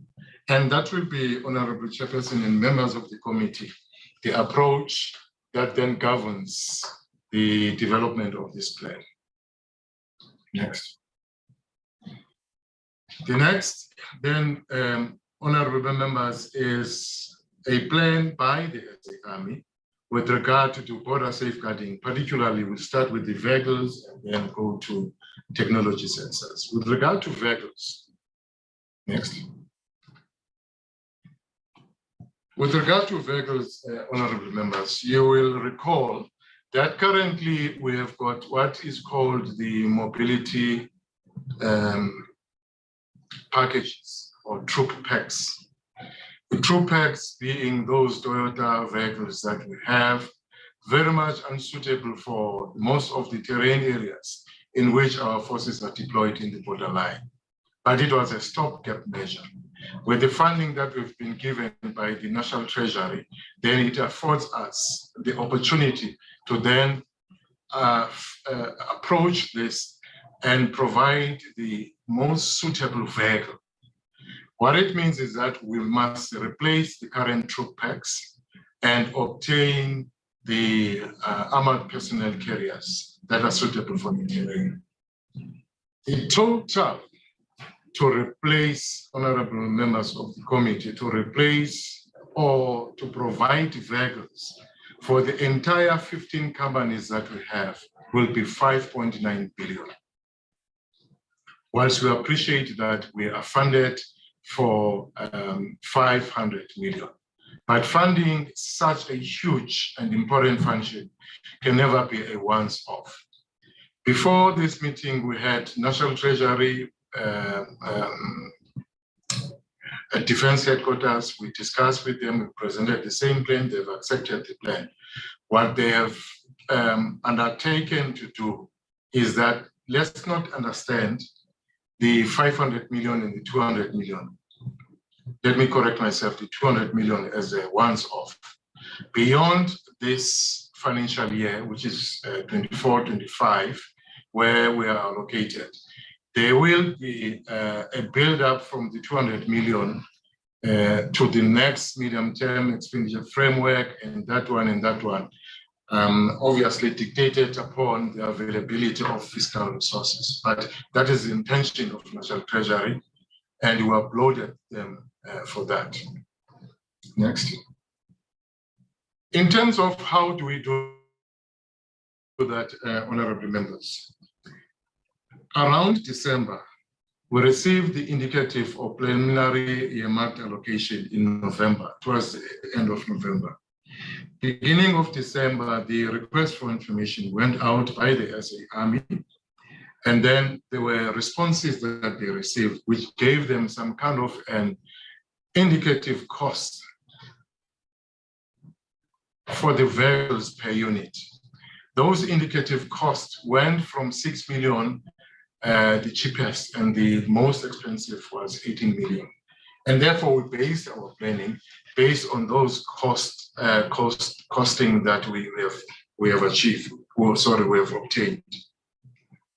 We then reasoned that if we can procure one vehicle at a cost of 6 million a unit, then we'll be able to replace 83 vehicles, which then afford us a battalion headquarters and 4 subunits or 4 companies. But if per unit is 12 million, then it will be only 2 companies, which is 42 armored personnel carriers. But if it is 18, and then we must understand that it will only be 28. This is not cast in stone. The acquisition process is still going to unfold. The SA Army members of the committee has already made the necessary representation in writing to the Defense Material Division. The Defense Material Division is in the process of handing their own prepared or professionally prepared documentation to AMSCO, and the AMSCO will foresee that by the end of March, they'll be ready to put the process in terms of request for bidding. In other words, that will be the commencement of the bidding process. The plan by the National Defense Force then is, from all the companies that have been selected because they have expressed their ability to meet the requirements, and they have bidded, will request about at least 3 prototypes. The prototypes with an intention that they will be tested for about 2 months along the border areas. We believe that we've got the ability to test them because we've got AMSCO, dairies that also include the testing ranges, and also competent personnel within the National Defense Force and AMSCO. So that by our projection, by the end of December, we will have a very good indication which vehicle or which at least 3 vehicles that we can more or less think that those are the vehicles suitable and meet the requirements. It will then be clear to us whether, based on the cost per unit, we are going to afford 83, 42, or 28, or any other number. Then, honorable members, when the acquisition process from the 1st of April is in process, it is only then we argue, honorable members of the committee, that will test the capacity of the industry to provide the products that we want. But along the way, we'll have to be very diligent and make sure Armscor breathes on the neck of the industries or the contractors of the companies that will have tendered their bid for these vehicles. To the credit of National Treasury members of the committee, the budget is currently lying in folio 01. Now, with implications, the implication is one and very important, that if we're unable to spend that money 24, 25 because of industry capacity, then we lose it. But if it is placed within the capital budget, then we can be able at least to make sure that we do not lose it until it satisfies the requirement as companies have bid for. National Treasury has granted that, so the money is now lying in our capital budget list. Members of the committee, if you look at the second column from the left, not the first column, you will see that we are discussing all the attributes that were presented when we were presenting the border safeguarding approach. That is domain awareness, deterrence, and so on and so on. And against the funding that we have received, then is relevant in terms of deterrence. That translates to mobility and protection. So we'll be able to move to be mobile, we'll be able then to react, but also an armored personnel carrier will be able to protect our forces in the event that they are drawing hostile fire. We have been granted that money, 500 million, but we're saying additional requirements. If we were to satisfy the whole requirement for 15 subunits, it would amount to 5.9 billion.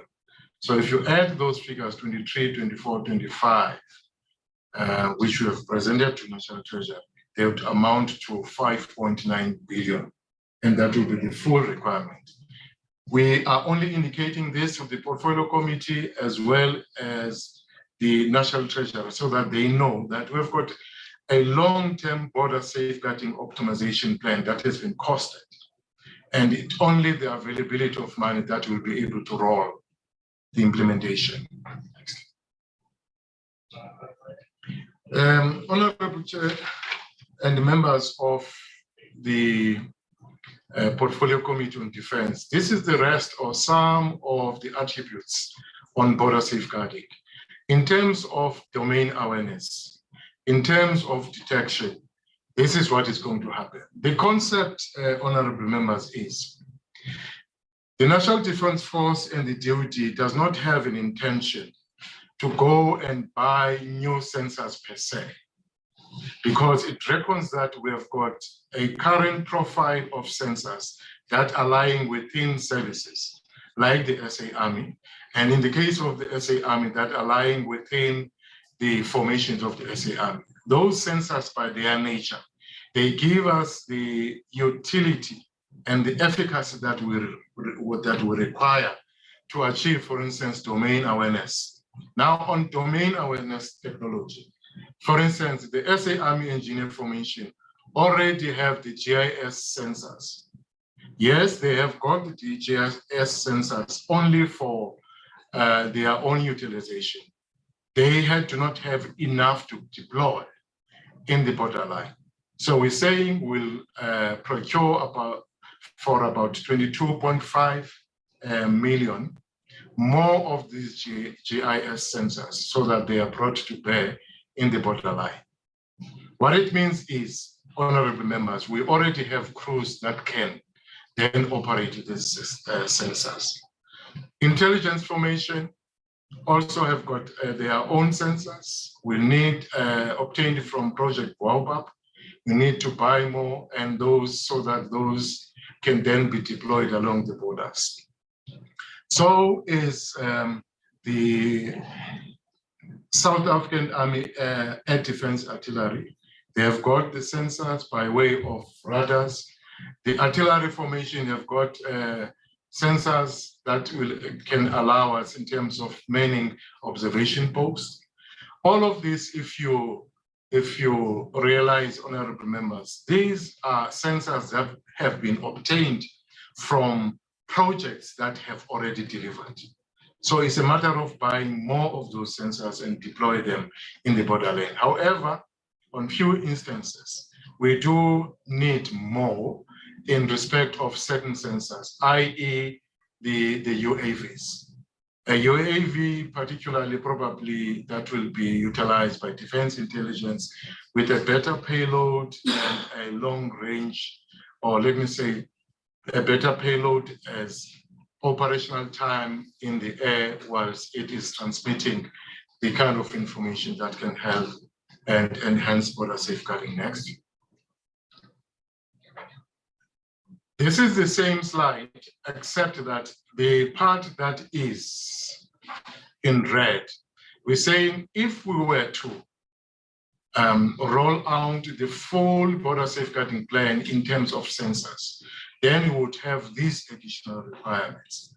Now that we do not have, we do understand that we'll have to pace it over the medium-term strategy framework, 1, medium-term strategy framework, 2, 3, in accordance with what is available and appropriated by Parliament. And that will be all with regard to the SA Army in respect of vehicles and sensors. Now, the South African Air Force also has got a plan. Let me provide a caveat, honorable members. The caveat is the South African Air Force and other entities within the DoD and the SANDF have got platforms, systems, and capabilities that can assist in the landward borderlines. For instance, some of the platforms can fly over the borderline, like your C208, that has got some kind of a sensor that is inserted with a camera that can take an account of what is happening there. And we're saying if those platforms are then not available, then the Air Force is then not available, either for border safeguarding operations in the landward space or border safeguarding in the airspace. Next. But in this particular case, what we're going to cover, honorable members, is a plan by the Air Force to make use of the billion that it has been provided in 24-25. What you see in the screen is 6 financial years. The plan that they have is a plan that covers 6 financial years from 2023 to 2028, 2029. It covers the full account of their C-130 fleet. These are all the tail numbers that we have. They've got 6. This 6 is actually out of 9 fleet of C-130s. We have lost the 2 on accidents in the DRC, and 1 just went down because of lack of servicing.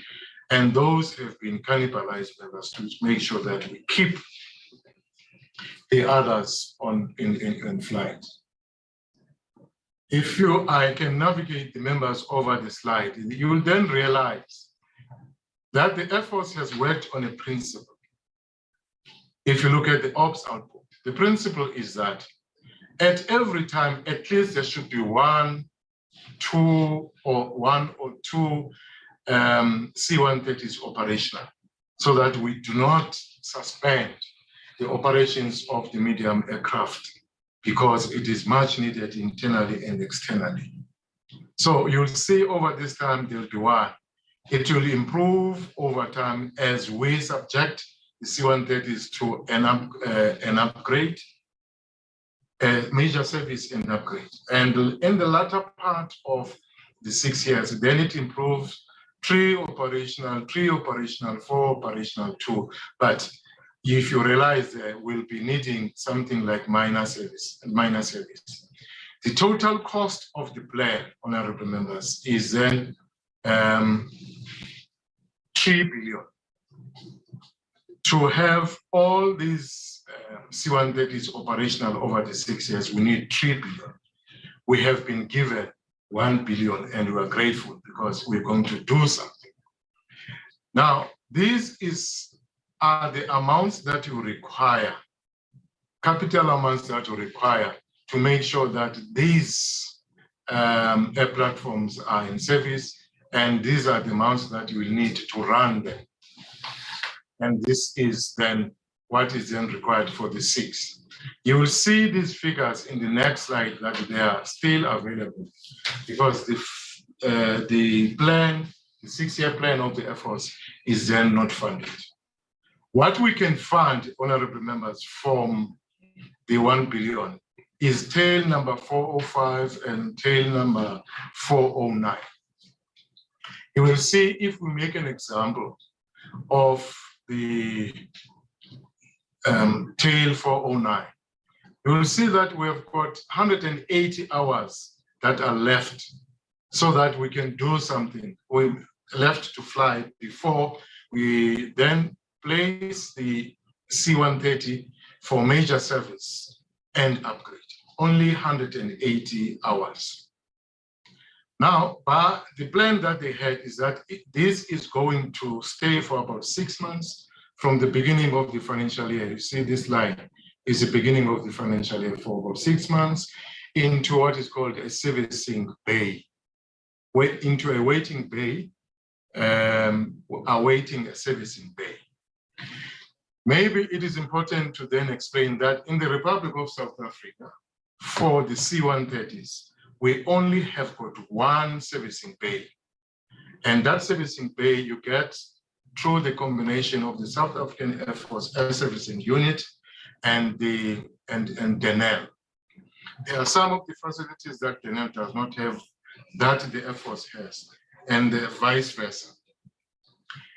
The servicing or major servicing of our air platforms, C-130s in particular, is done between the Air Force Technical Services personnel as well as DENEL advanced technicians and whoever is required in that environment. As a result, we are then forced, honorable members, for the 2, 409 and 408, to do the service externally, if you see. Where is it going to be done externally? It will be done in Britain.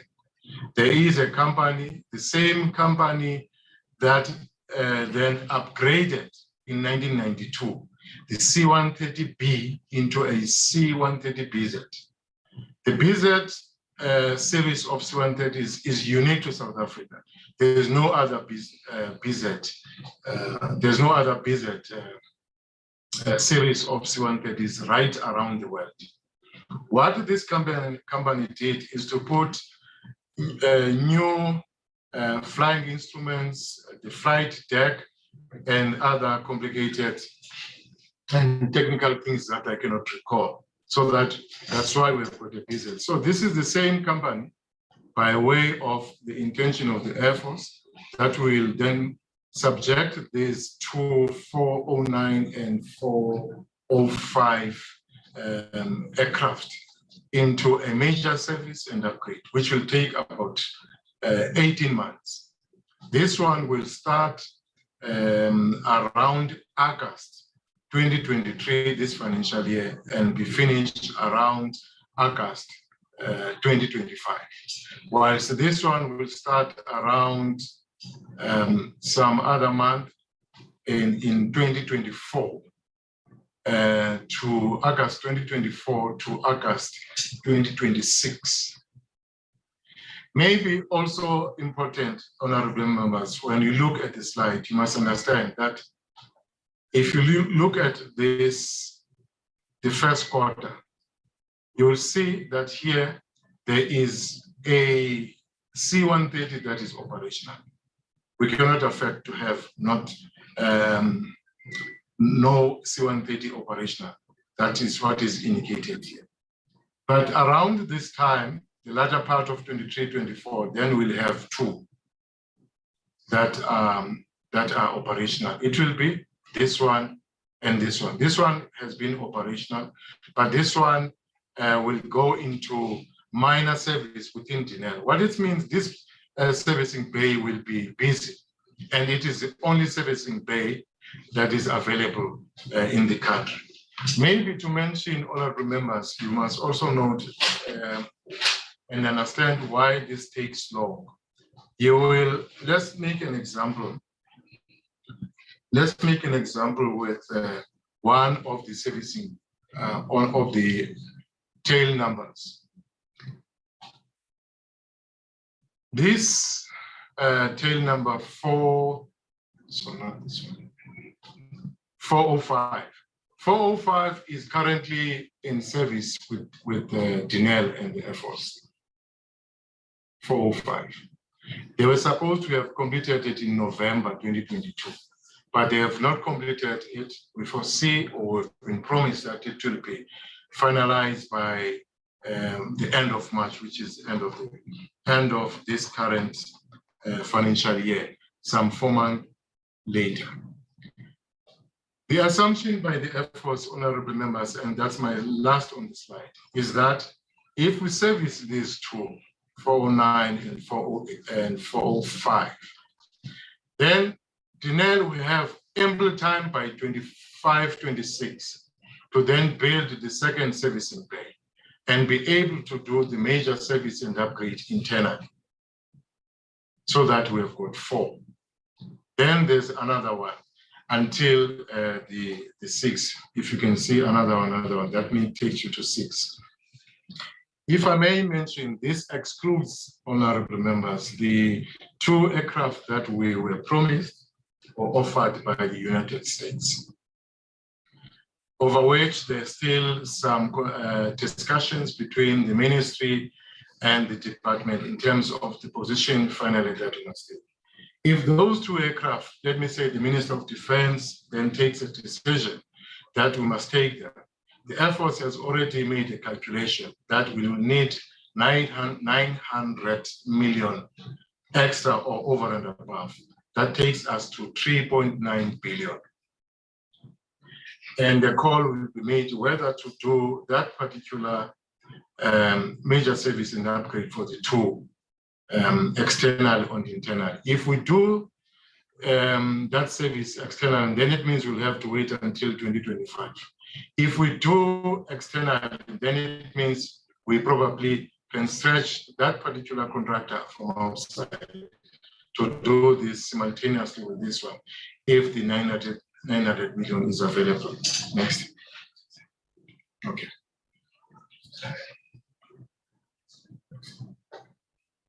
Honorable members, these are what we have been allocated, and these are the strategies I showed in the previous slide.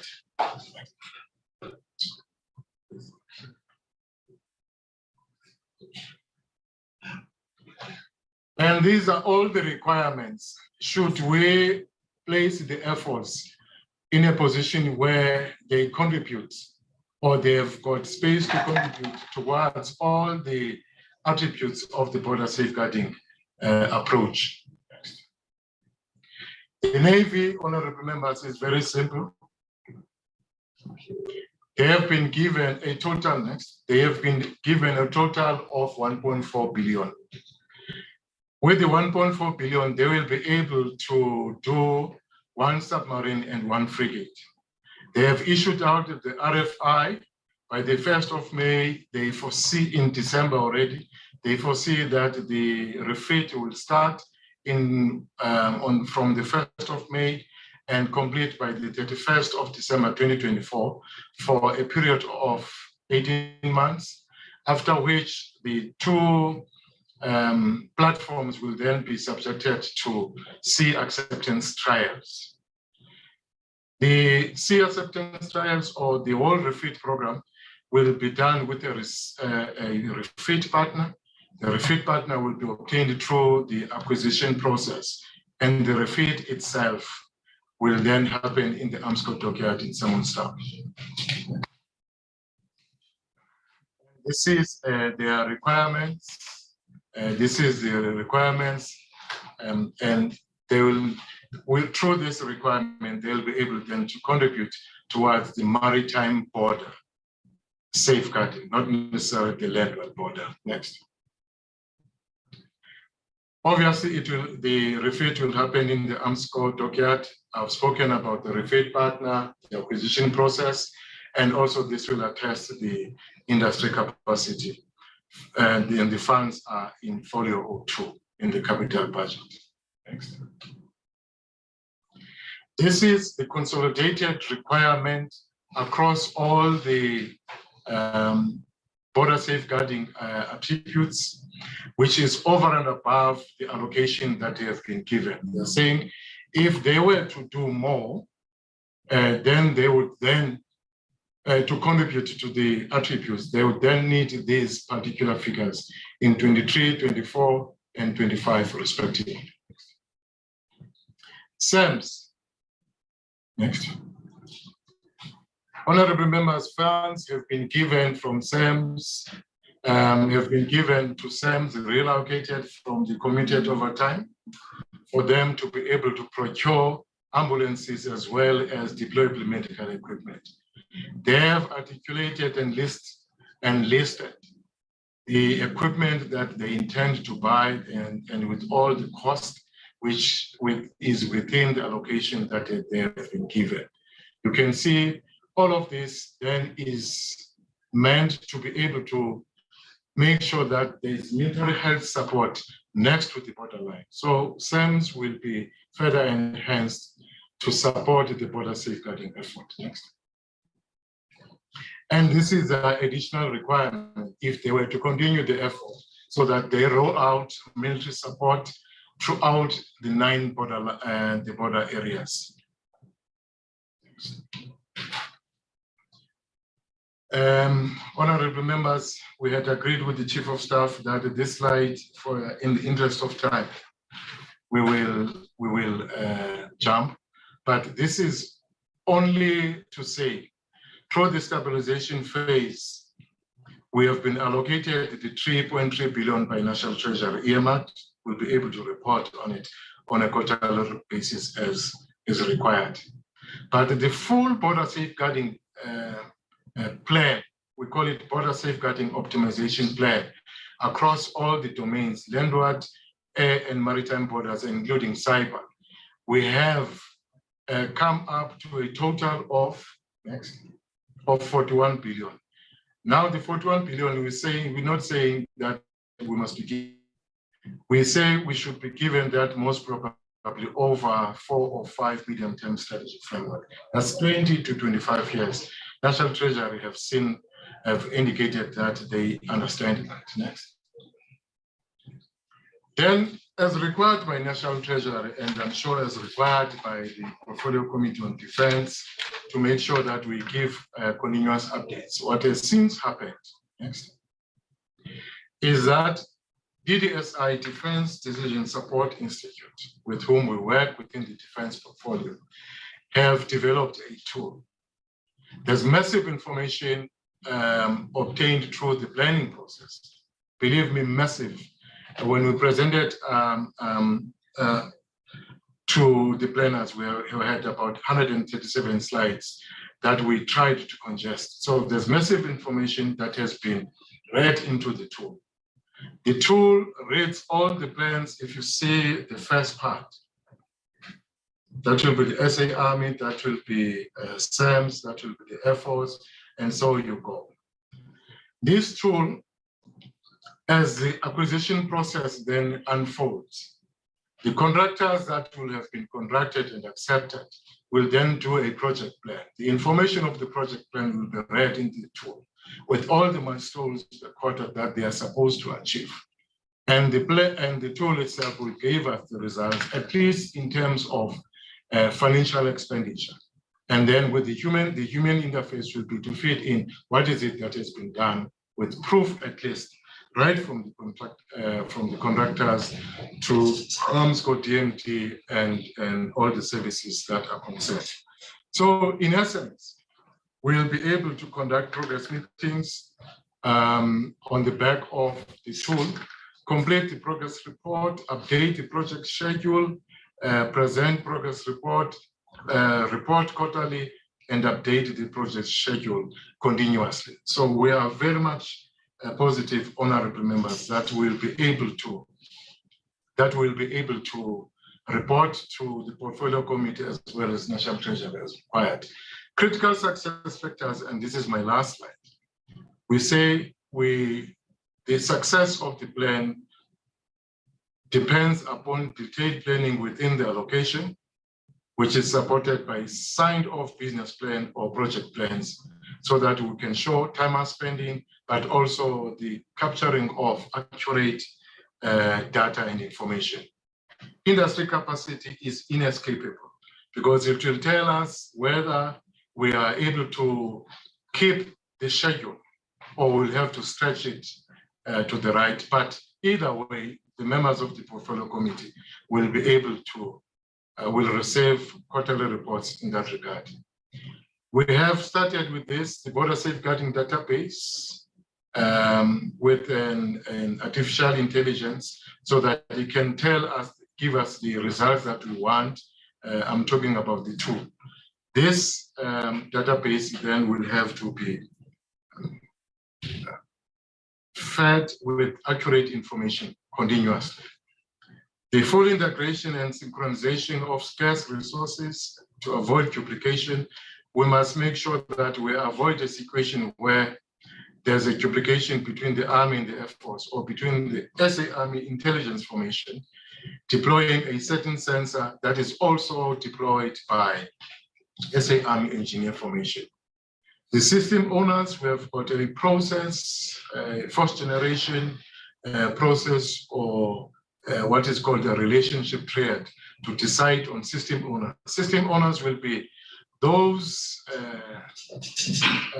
formations that have got sensors that they deploy in the borderline, so that they must understand the onus lies on them to maintain those systems, even if they are going to claim against joint operations. Quarterly feedback and corrective measures, as well as the intervention, cannot be sustained over a longer period if we do not have enough capabilities.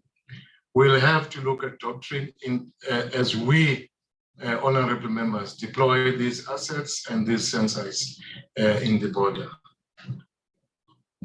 We'll have to make sure that we work together by building a central war room so that we can share an operating picture from which then we'll develop the quarterly reports to then serve to the Portfolio Committee on Defense as well as National Treasury. Honorable members, given the time that we have, that is all we can submit.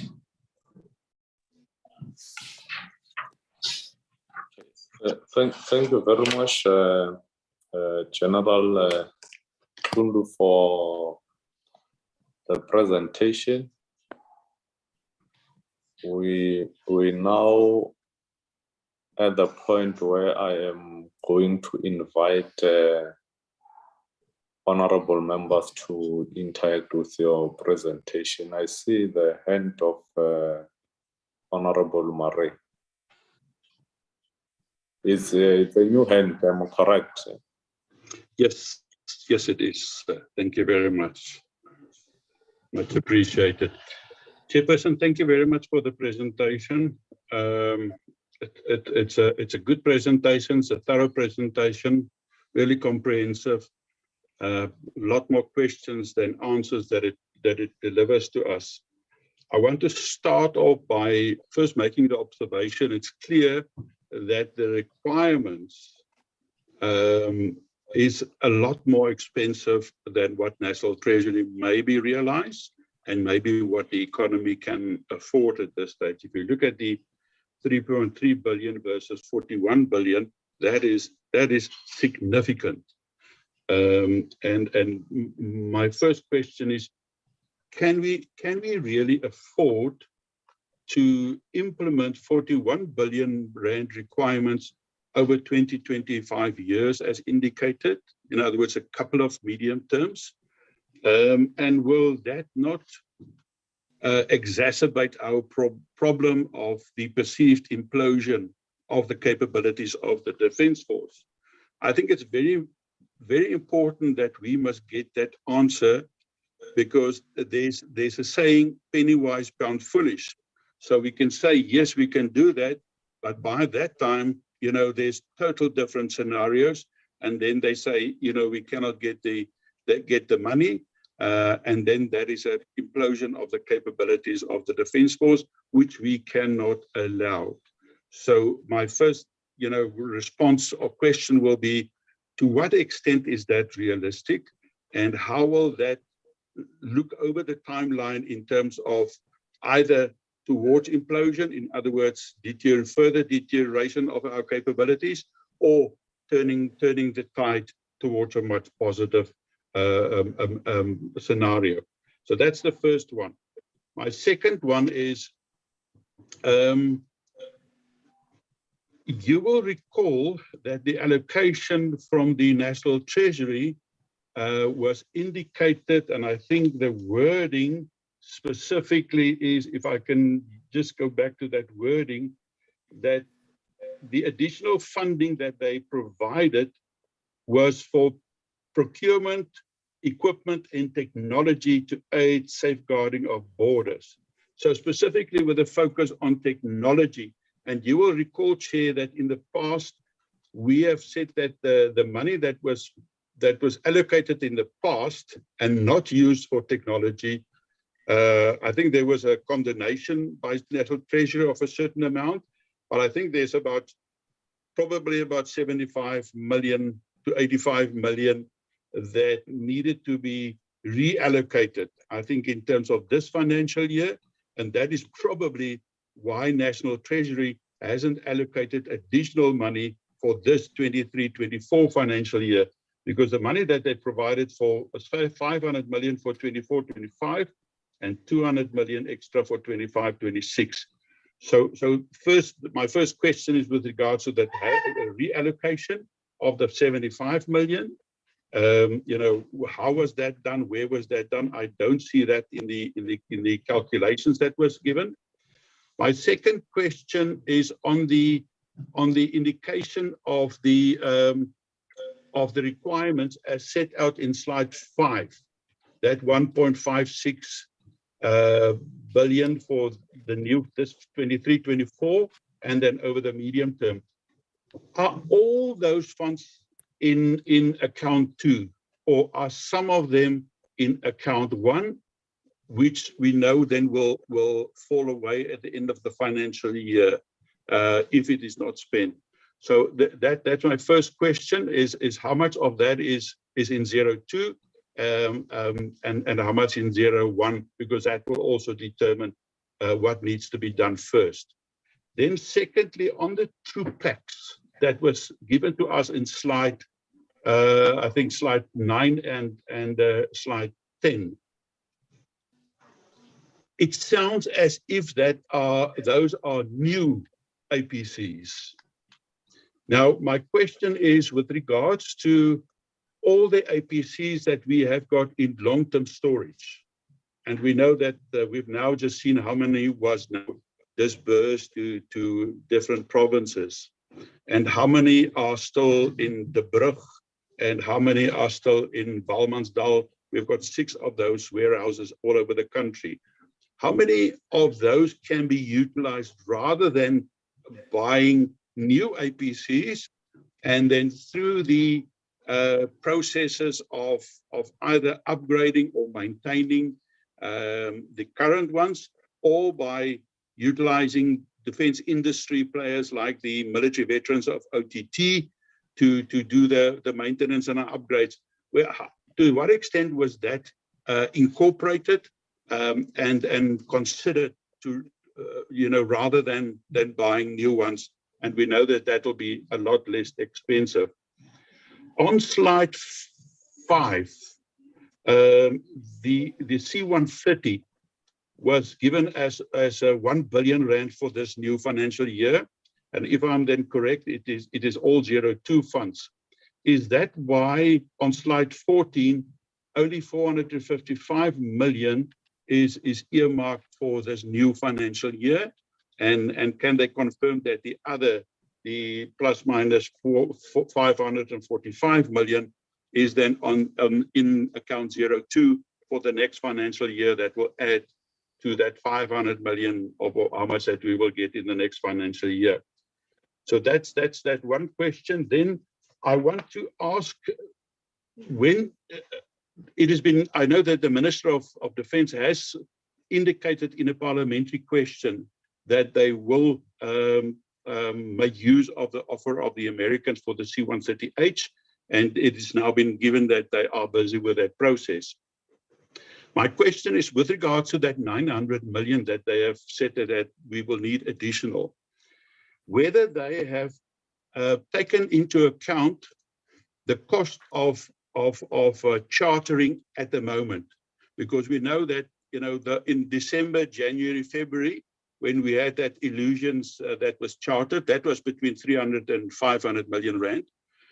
So whether that has been discounted and used in the process, because in my opinion, if we can rather allocate some of that kind of money towards the maintenance program of the C-130 or the acquisition of those 2 C-130H, we can pay that within 1 or 2 years if we do not charter. But if we do not have enough, at least 3 or 4 C-130s available, we have got no option but to charter, and then there will be additional cost. So somewhere along the line, we must put that into one pot and say, this is what we require. Then, Chairperson, there was at one page, there was an indication of aviation inflation. Now, you haven't mentioned, or I haven't heard the comment of aviation inflation. And I would very much like to hear that, because my point of view was for a long time that aviation inflation is probably between 12 and 20% per year. So if we do not keep up on a yearly basis of increasing allocation between 12 and 20%, then we are falling behind. So then we have to compromise in the whole process and reallocations and reprioritization taking place. So I just wanted to get that as part of my arguments. So on the NEL situation, we are going to aeronautics next week. So hopefully we will touch on their capability to also support the maintenance of the C-130s, because in my opinion, and I question why the waiting bay periods are so long. It seems like it is at least 6 months. And why can't the aircraft not go into major services quicker? Because surely if there's a much more proper coordination between the Air Force, Arms Corps, and the NEL, surely we can shorten that period, and that must be the objective, but we can take on that as well. Then on the Navy, it has been given to us in terms of 1 year for basically 1 year, and that's only for 1 submarine and 1 frigate from December 22. The other 2 submarines, and what about the other 3 frigates? Because we know that all of them are in dire need of midlife upgrades. So where do we stand with those? Because they are critically important in terms of our maritime security. Then my last question is on the long-term acquisition capabilities or requirements, whether they have looked at our 35 squadron capabilities and need for capabilities, and whether the one option is maybe to look at the Milkor UAV to do long-term reconnaissance and patrols with that kind of UAV as well. because they haven't touched on that, and that is critical part of our maritime security needs. Thank you very much, sir. All right. Thank you very much, Honorable Mare. Any other question, input from members? I will not give you another opportunity in the interest of time if you do not take this one. Okay, it doesn't look like there's any other input or question. Before I hand over to General Tundu, I would also make some comments for and clarity seeking question, as if I did not understand the presentation in context. Maybe it's safe to say that in our previous engagement that resulted in the committee requesting this particular briefing. In the main, it was what Honorable Mare has touched on, the allocation that was made available for border management and technology, where resources were then used for something else. Honorable Chair. Yeah. My apologies. I'm sorry to do this to you whilst chairing. Yes, so you are in the meeting. Welcome. Yes, thank you so much. I've just received a call from General Ramatswane that the system has kicked them out. I just want to let you know that you are now talking. We're talking to ourselves. So we're now talking to ourselves. In fact, they didn't even hear Honorable Mare's question. Yes, exactly. So that's the situation you are faced with. I don't know how you deal with it. Over to you. Thanks. All right. I think we must wait for them to reconnect. If Chair Brian, can you check with them so that we wait for them to reconnect? Because it will be pointless for us to engage on ourselves without them being able to provide answers to the questions that are raised. We'll do so, Chair.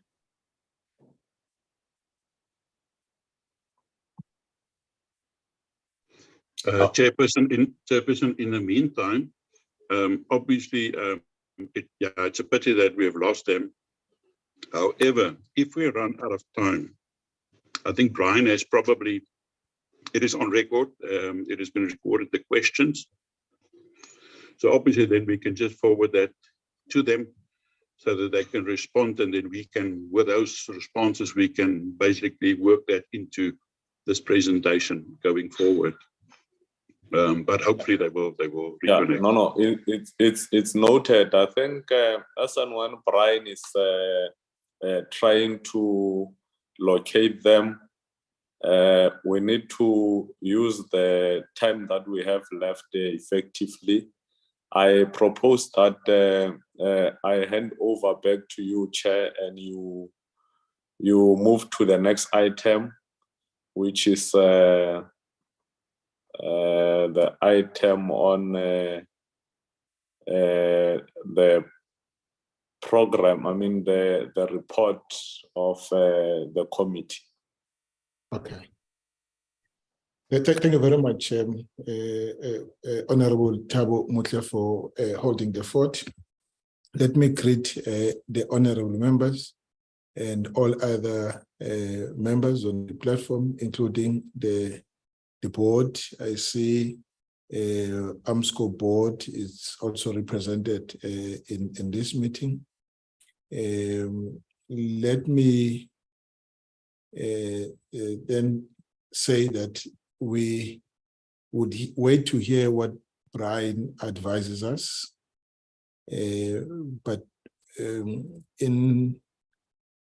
if they are unable to join, because the information is that they are load shedded, there's load shedding in the building, and hence they got kicked out, which would mean either they come back, but obviously not immediately or soon or sooner, or they don't come back at all. Brian will advise on that. So if they don't come back at all, then the proposal that Mr. Mare put forward would be the only way out or solution in this instance. You said there is no one who has any matter to raise. I think I'm looking at the meeting chart at 12:30. Mr. Abunsi was saying they've been load shedded, and they're trying to find other ways to reconnect. Colleagues, how much time? Yes, yes, Mr. Murray. I also just want to say that obviously for me, I have to still travel also from my home to Cape Town, which is an hour and a half, 2 hours. So to be in time for this afternoon sitting as well. Okay. So I will also have to leave not later than 1 o'clock, but maybe even earlier than that as well. Okay. So I was also hoping forward to finish around about this time. Thank you. All right. Yes, no, thanks. Honorable Mutle, maybe you have not finished making the point. Maybe continue to make your point. We record it, and then the support team will reduce that into writing, and then send your comments or input and Mr. Mare's input as questions for a reply or written replies. What do you think, Honorable Tap?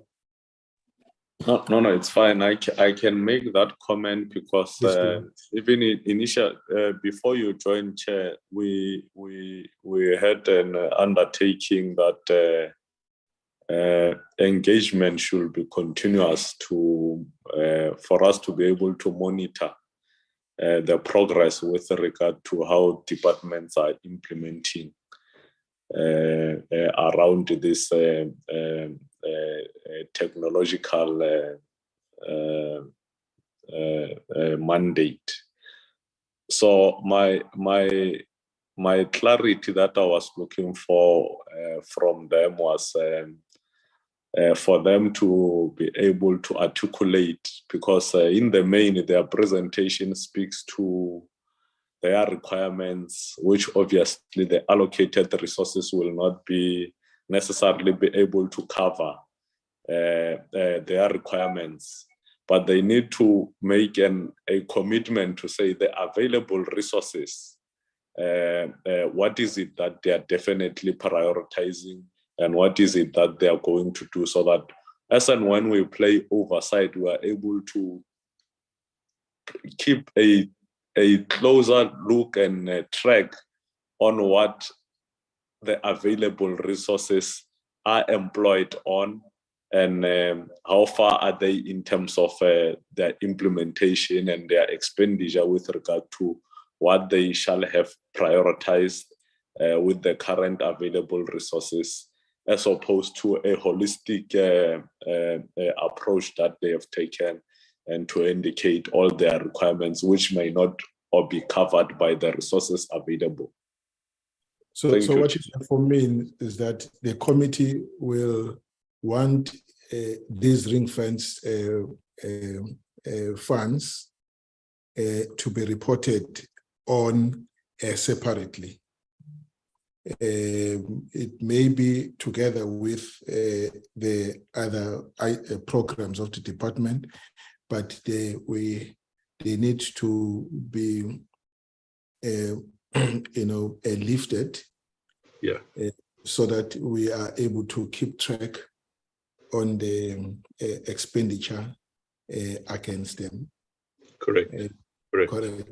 And then two, I understood them to be saying that they will develop, or they're in the process of developing a business plan that will look at how this money will be expended on the identified projects.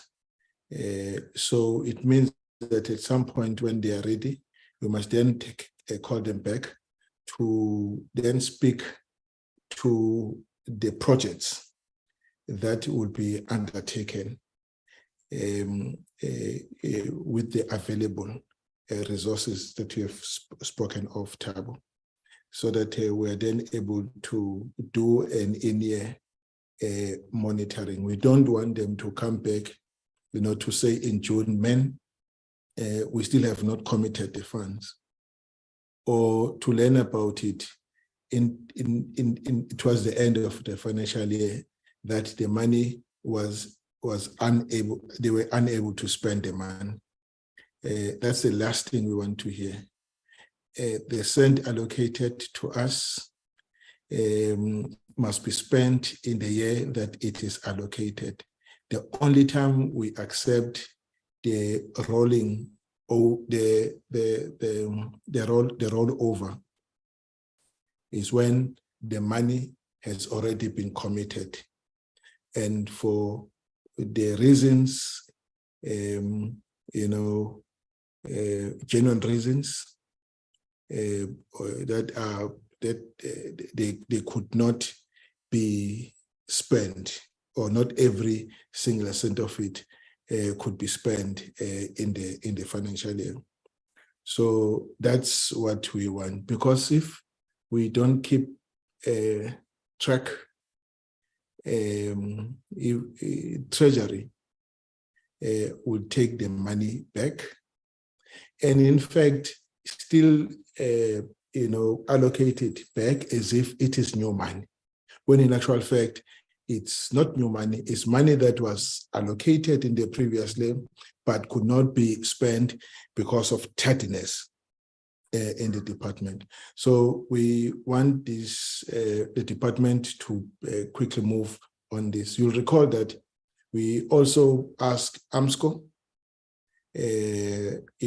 to synchronize their plans as it relates to all the requirements, and in particular the requirements that arise from this special allocation. I'll call it special allocation because it's ring-fenced for certain purposes. It's money that cannot be reallocated to any other thing, but what is been budgeted for. So I accept and understand this, that this is what this committee is saying. Mr. Murray?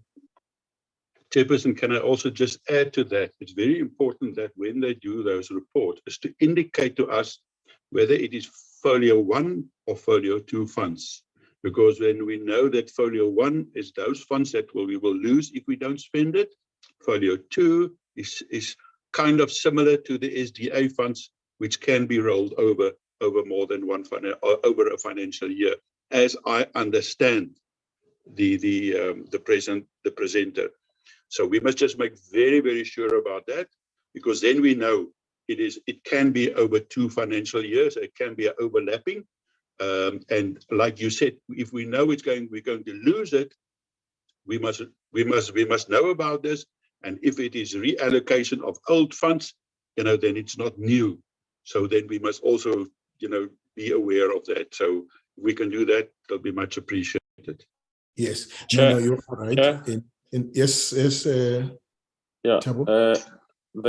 they just indicated on the chat room that they are back on the line, but I'm not sure, in the interest of time, as agreed, whether you can make a submission for them to respond in writing to those questions and prepare for future engagement with them as agreed, so that at least by the time we conclude this meeting, we deal with that our report, which will not take more than 10 minutes, and we're able to conclude by 1. Thank you very much for that guidance, Thabo. Mr. Aponte, I saw your hand. I did get a message from the Chief of Staff indicating the challenge that you were facing. I'm happy you are back, but what we'll do, my team is going to take the input or the comments of the committee members, reduce them into questions that we'll send to the department for written responses. In that way, it then ends the discussion between on this item. The team will also, my team will also indicate our approach on this that we've spoken about on this, especially on this ring-fenced funds. General Ramazani, what is your take on that? Chairperson, thank you very much. And our apologies. We do have a backup system at the Defense Headquarters, and unfortunately, it wasn't coming on as usual like it does all other times. And our apologies. I have heard you loud and clear, Chairperson, and we will take a cue from what you have said. It's acceptable, and we will move along those lines. Thank you, sir. Thank you very much, General.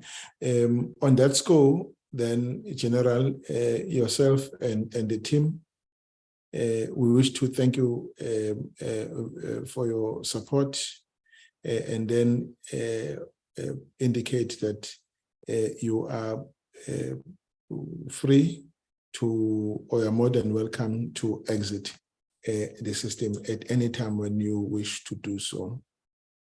We'll then now move to the next item, which you don't want to spend too much time on it, given the time pressure. Who is going to take us through? Is that Willem? Yes, Chair. Good morning, Chair and members. Yes. I will take you through the annual report of the committee. Thank you very much. Is it visible on your side? It is. Thank you, Chair and members. I'll make this very quick. This was distributed to members. This is just an annual report of the activities of this committee for the year 2022, running from January to December. So it was distributed to members. If members picked up anything that's of concern to them, please indicate as such. And secondly, this is according to the template that we received from Parliament's committee section. So we use the same template as other committees would, and filled in the details to track the activities of the committee. These are the names of the members. If there's anybody left out or any incorrect details on this list of members present in this committee, please indicate as such.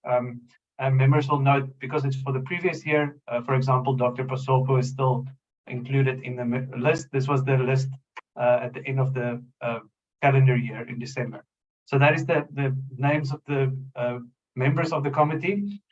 We gave, as an introduction, a brief overview of what the committee dealt with, the main issues that we spent time on. For example, investigations into alleged irregular expenditure, notably the importation of the Hebron drugs from Cuba and Project Tusano. Also focus on irregular expenditure related to compensation of employees, and the implementation of the mobility exit mechanism. Members are well aware that this committee has spent a lot of time on that matter. Focus on fruitless, wasteful, and irregular expenditure, including engagements with the Auditor General. And there was also engagements with the Department of Military Veterans, specifically the Presidential Task Team, and how they progressed in that regard. And lastly, there was also significant focus on audit action plans. This is not a comprehensive list of everything that was done, but just a broad overview of key issues that was recurring throughout the year. In terms of bills, there were no bills referred to the committee. The committee conducted 2 oversight trips to Gauteng and the Free State Province in April and November, respectively, of last year. In terms of the budget vote, there were submissions from the Department of Defense, Arms Corps, the Castle Control Board, and Auditor General, and these were all considered by the committee, as well as the Department of Military Veterans and the AG submission in that regard. And members can see all the tabling dates on the right-hand side of that column there. In terms of the committee's strategic plan, the strategic plan that guides the committee's activities is still in place and was adopted in 2021 during the strategic planning session. And the committee's annual performance plan for 2022 was adopted on 25 May 2022. Conferences and workshops, there were no specific conferences and workshops, and we did make a note here to refer to the annual report of the Joint Standing Committee of Defence, who had a number of defence-related specific conferences or seminars. International trips, there were no international trips undertaken. The next section is just a comprehensive list of all the meetings held, ranging from 26 January until the last meeting that was held in 7 December 2022. That was just a consideration of the next term's program. So that's a comprehensive list of all the meetings and all the topics that were discussed, as well as the costs of all these meetings, which were generally very low. Only the closed meetings where there's travel involved had financial implications. In terms of cancelled meetings, there were no cancelled meetings for this committee in 2022. There were no public hearings, largely because there was no specific legislation considered. In terms of Section 32 reports, the Portfolio Committee on Defence and Military Veterans conducted oversight of the quarterly reports of both the Department of Defence and Department of Military Veterans, and the dates of those engagements are included there. Consideration of the annual reports. This committee considered the annual reports of the DoD, DMV, Arms Corps, and the Castle Control Board, adopted reports on these engagements, and these were published in the ATC on 31 October of last year. Information on entities reporting to the department. This is the engagements on the annual performance plans of these departments and entities. And members can note on the right when there were engagements with all these entities on their annual performance plans. There's also engagement with the Defence Force Service Commission, the Military Ombudsman, and the Reserve Force Council. Although the Reserve Force Council, the matter was dealt with, the Reserve Force Council was not constituted in this year. Lastly, application or activities not approved. There were no unapproved activities for the committee in 2022. The committee did not receive any sponsorships, and there were no specific reference of papers to the committee in 2022. Lastly, papers referred to the committee for information. These are the deployment letters, which are referred to the Joint Standing Committee on Defence, actually, but also in the NA to the PCDMB. Lastly, there's just a list of the support staff as it stood on 31 January 2022 when this report was drafted. Just a list of the support staff. So, Chair, I submit those were that's the draft annual report. Members are welcome to make input and discuss, and we can consider, but this is according to the draft we received, and we stuck with the same draft. Thank you, Chair. Thank you very much. Colleagues, is there any comment? Only gratitude, and it is perfect. I have studied it beforehand, Chair, last night, and I couldn't find any fault with it, so I propose for the acceptance. Yes, thank you very much, Mr. Mare. Mr. Mutle.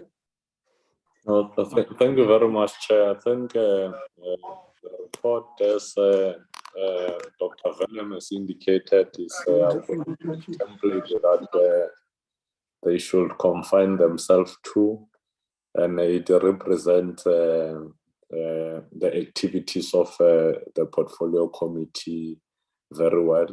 Therefore, I move to support Honorable Murray. Thank you very much, Honorable Thabo Mutle. Any objection, colleagues? No objection. The report is adopted. And so we can then move to the last item. Was this not the last item, Thabo? Brian? We do have the meetings of, the minutes of last week. Minutes of last week. That's Can right. we deal, how many sets? Just one? Just one set. Okay, let's quickly dispose them off. Please flight them.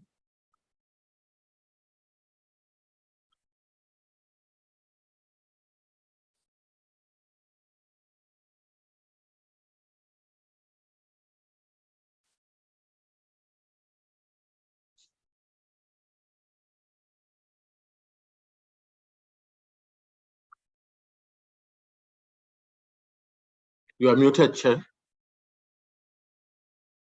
Thank you. Colleagues, this is the minute of the 15th of March. We're dealing with the DMV matters. Please complete the attendance record. Go up. Okay, and then we go to page 2. Any corrections, colleagues? Page 3. Any corrections? Page 4. Any corrections? Page 5. Continue. Page 5. And then the last page, page 6. Thank you very much. Colleagues, I'm asking once again, are there any corrections? There being none, can I get a mover and a seconder? I move, Chair, for the adoption. Thabo moves the minutes for adoption. And a seconded. And a seconder.